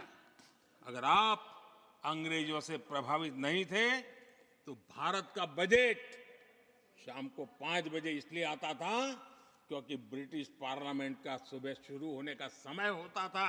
ये ब्रिटेन की पार्लियामेंट के समय के अनुकूल शाम 5 बजे बजट की परंपरा क्यों चलाए रखी थी आपने? कौन अंग्रेजों से इंस्पायर था? पर आप अंग्रेजों से प्रेरित नहीं थे तो हमारी सेनाओं के चिन्हों पर आज भी गुलामी के प्रतीक अब तक क्यों बने हुए थे? हम एक के बाद एक हटा रहे हैं। अगर आप अंग्रेजों से प्रेरित नहीं थे तो राजपथ को कर्तव्य पथ बनने के लिए मोदी का इंतजार क्यों करना पड़ा? आदरणीय सभापति जी, अगर आप अंग्रेजों से प्रभावित नहीं थे तो अंडमान और निकोबार इन द्वीप समूहों पर आज भी अंग्रेजी सत्ता के निशान क्यों लटके पड़े थे? आदरणीय सभापति जी, अगर आप अंग्रेजों से प्रभावित नहीं थे तो इस देश के सेना के जवान देश के लिए मन मिटते रहे, लेकिन देश के जवानों के सम्मान में एक वॉर मेमोरियल तक आप बना नहीं पाए थे। क्यों नहीं बनाया?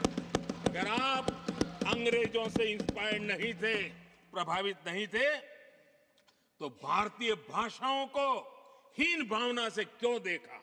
स्थानीय भाषा में पढ़ाई के प्रति आप लोगों की बेरुखी क्यों थी?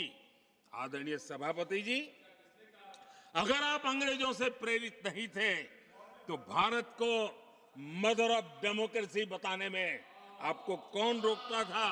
आपको क्यों महसूस नहीं हुआ कि दुनिया में?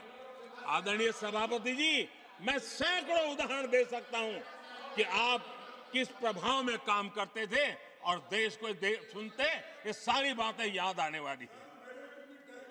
आदरणीय सभापति जी, मैं एक और उदाहरण देना चाहता हूं। कांग्रेस ने नैरेटिव फैलाया और इस नैरेटिव का परिणाम क्या हुआ कि भारत की संस्कृति और संस्कारों मानने वाले लोगों को बड़े हीन भाव से देखा जाने लगा, ढकियानों से मानने लगा गया, और इस प्रकार से एक हमारे अतीत के प्रति अन्याय करने की नौबत आई है।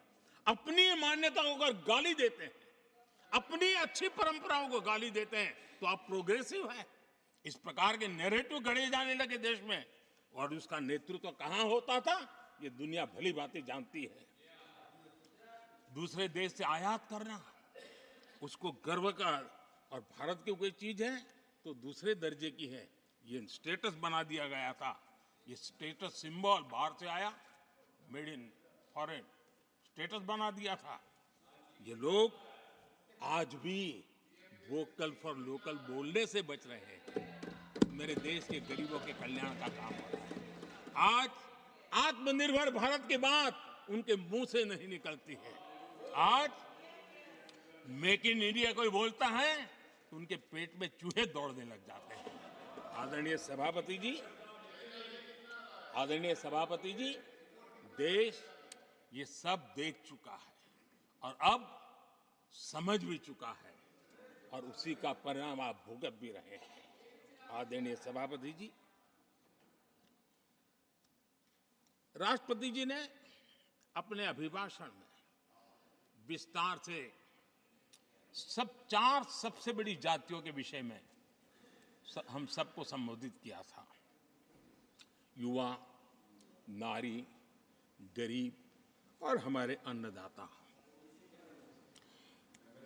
हम जानते हैं इनकी समस्याएं ज्यादातर एक समान है, उनके सपने भी एक समान है, और उसके समाधान अगर करने हैं तो थोड़ा 19-20 का फर्क पड़ेगा, लेकिन इन चारों वर्गों के समाधान के रास्ते भी एक ही हैं।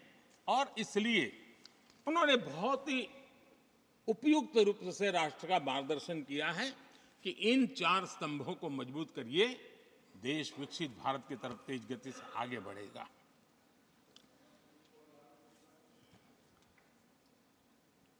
आदरणीय सभापति जी, अगर हम 21वीं सदी में हैं, हम विकसित भारत के सपने को इसी सदी में 2047 तक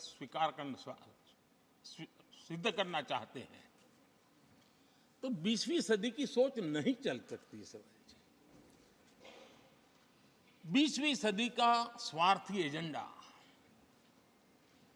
मैं और मेरा वाला जो खेल है ना, वो 21वीं सदी में देश को समृद्ध नहीं, विकसित भारत नहीं बना सकता है। कांग्रेस इन दिनों काफी बातें हो रही जाति की, फिर से एक बार क्यों जरूरत पड़ गई उनको मैं तो नहीं जानता हूं, लेकिन अगर उनको जरूरत पड़ी है तो पहले जरा अपने गरिबान में झांके, उनको पता चलेगा क्या किया है। दलित, पिछड़े और आदिवासी, कांग्रेस जन्मजात उनकी सबसे बड़ी विरोधी रही है।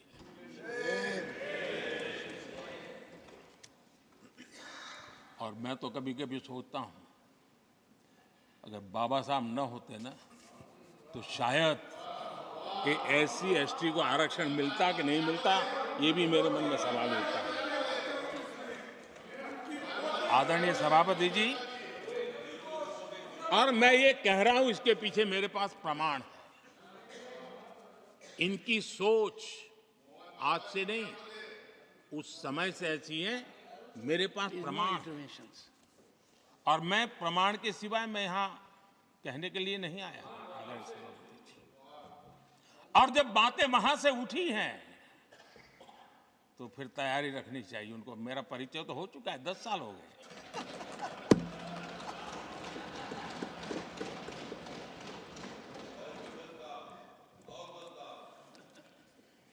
एक बार, और मैं आदरपूर्वक नेहरू जी को इन दिनों ज्यादा याद करता हूं, क्योंकि हमारे साथियों की अपेक्षा रहती है कि जरा उनको तो बोलो, कुछ तो बोल रहा थे। अब देखिए, एक बार नेहरू जी ने एक चिट्ठी लिखी थी, और ये चिट्ठी मुख्यमंत्रियों को लिखी थी। मैं उसका अनुवाद पढ़ रहा हूं। उन्होंने लिखा था, ये देश के प्रधानमंत्री पंडित नेहरू जी द्वारा उस समय के देश के मुख्यमंत्रियों को लिखी गई चिट्ठी है, ऑन रिकॉर्ड है। मैं अनुवाद पढ़ता हूं। मैं किसी भी आरक्षण को पसंद नहीं करता, और खासकर नौकरी में आरक्षण तो कतई नहीं। मैं ऐसे किसी भी कदम के खिलाफ हूं जो अकुशलता को बढ़ावा दे, जो दोयम दर्जे की तरफ ले जाए। ये पंडित नेहरू ने मुख्यमंत्रियों को लिखी हुई चिट्ठी है। और तब जाकर के मैं कहता हूं, ये जन्मजात इसके विरोधी है। नेहरू जी कहते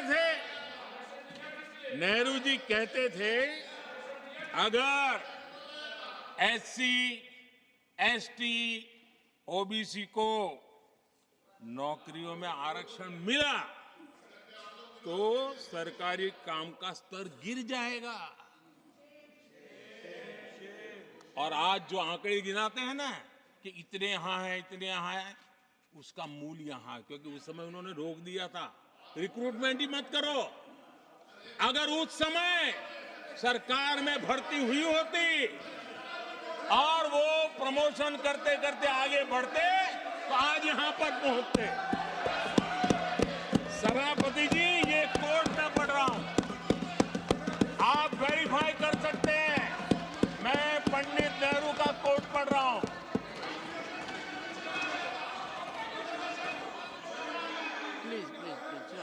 और आदरणीय सभापति ji, leader of opposition was heard in rapt attention. Are you setting this example? Leader of opposition, आदरणीय सभापति ji, please sit down, sit down. आप तो जानते हैं, नेहरू जी ने जो कहा वो कांग्रेस के लिए हमेशा से पत्थर की लकीर होता है। नेहरू जी ने कहा मतलब पत्थर की लकीर उनके लिए। दिखावे के लिए आप कुछ भी कहें, लेकिन आपकी सोच ऐसे कई उदाहरणों से सिद्ध होती है। मैं अनगिनत उदाहरण देख सकता हूं, लेकिन मैं एक उदाहरण जरूर देना चाहता हूं, और वह उदाहरण मैं जम्मू कश्मीर का देना चाहता हूं। कांग्रेस ने जम्मू कश्मीर के एससी, एसटी, ओबीसी को 7 दशकों तक उनके अधिकारों से वंचित रखा।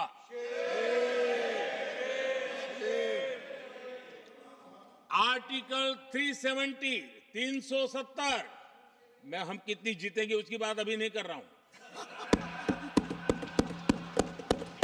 आर्टिकल 370 को निरस्त किया, तब जाकर के इतने दशकों के बाद एसटी, एसटी, ओबीसी को वो अधिकार मिले जो देश के लोगों को बरसों से मिले हुए थे। उसको रोक के रखा था। जम्मू कश्मीर में फॉरेस्ट राइट्स एक्ट उनको प्राप्त नहीं था। जम्मू कश्मीर में प्रिवेंशन ऑफ एट्रोसिटी एक्ट नहीं था। ये हमने 370 हटाकर ये अधिकार उनको दिए। हमारे एससी समुदाय में भी सबसे पीछे पीड़ित कोई रहा तो हमारा वाल्मीकि समाज रहा, लेकिन हमारे वाल्मीकि परिवारों को भी 7 दशक के बाद भी जम्मू कश्मीर में रहे लोगों की सेवा करते रहे, लेकिन डोमिसाइल का अधिकार नहीं दिया गया। ये है। और मैं आज देश को भी अवगत करना चाहता हूं कि स्थानीय निकायों में, लोकल सेल्फ गवर्नमेंट्स में ओबीसी के आरक्षण का विधेयक भी कल 6 फरवरी को लोकसभा में भी पारित हुआ।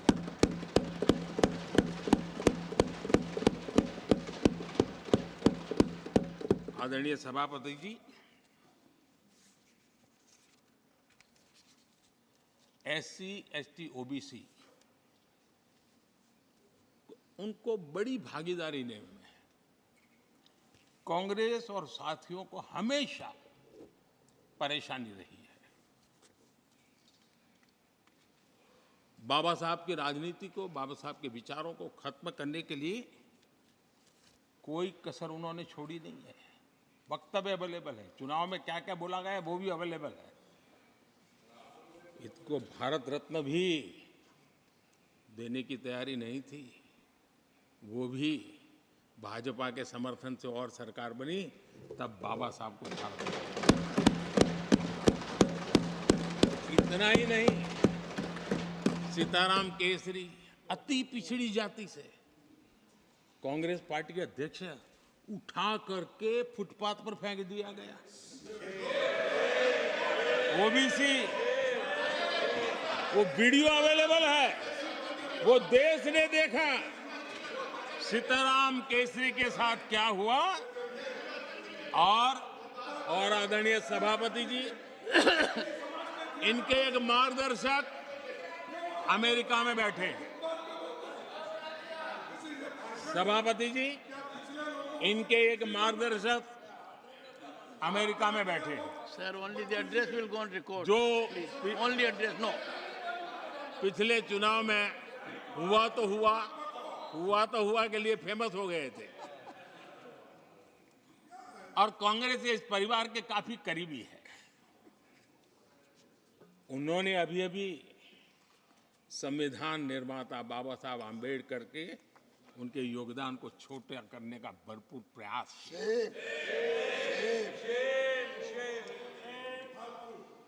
आदरणीय सभापति जी, देश में पहली बार एनडीए ने एक आदिवासी बेटी को राष्ट्रपति बनाने के लिए प्रस्ताव किया।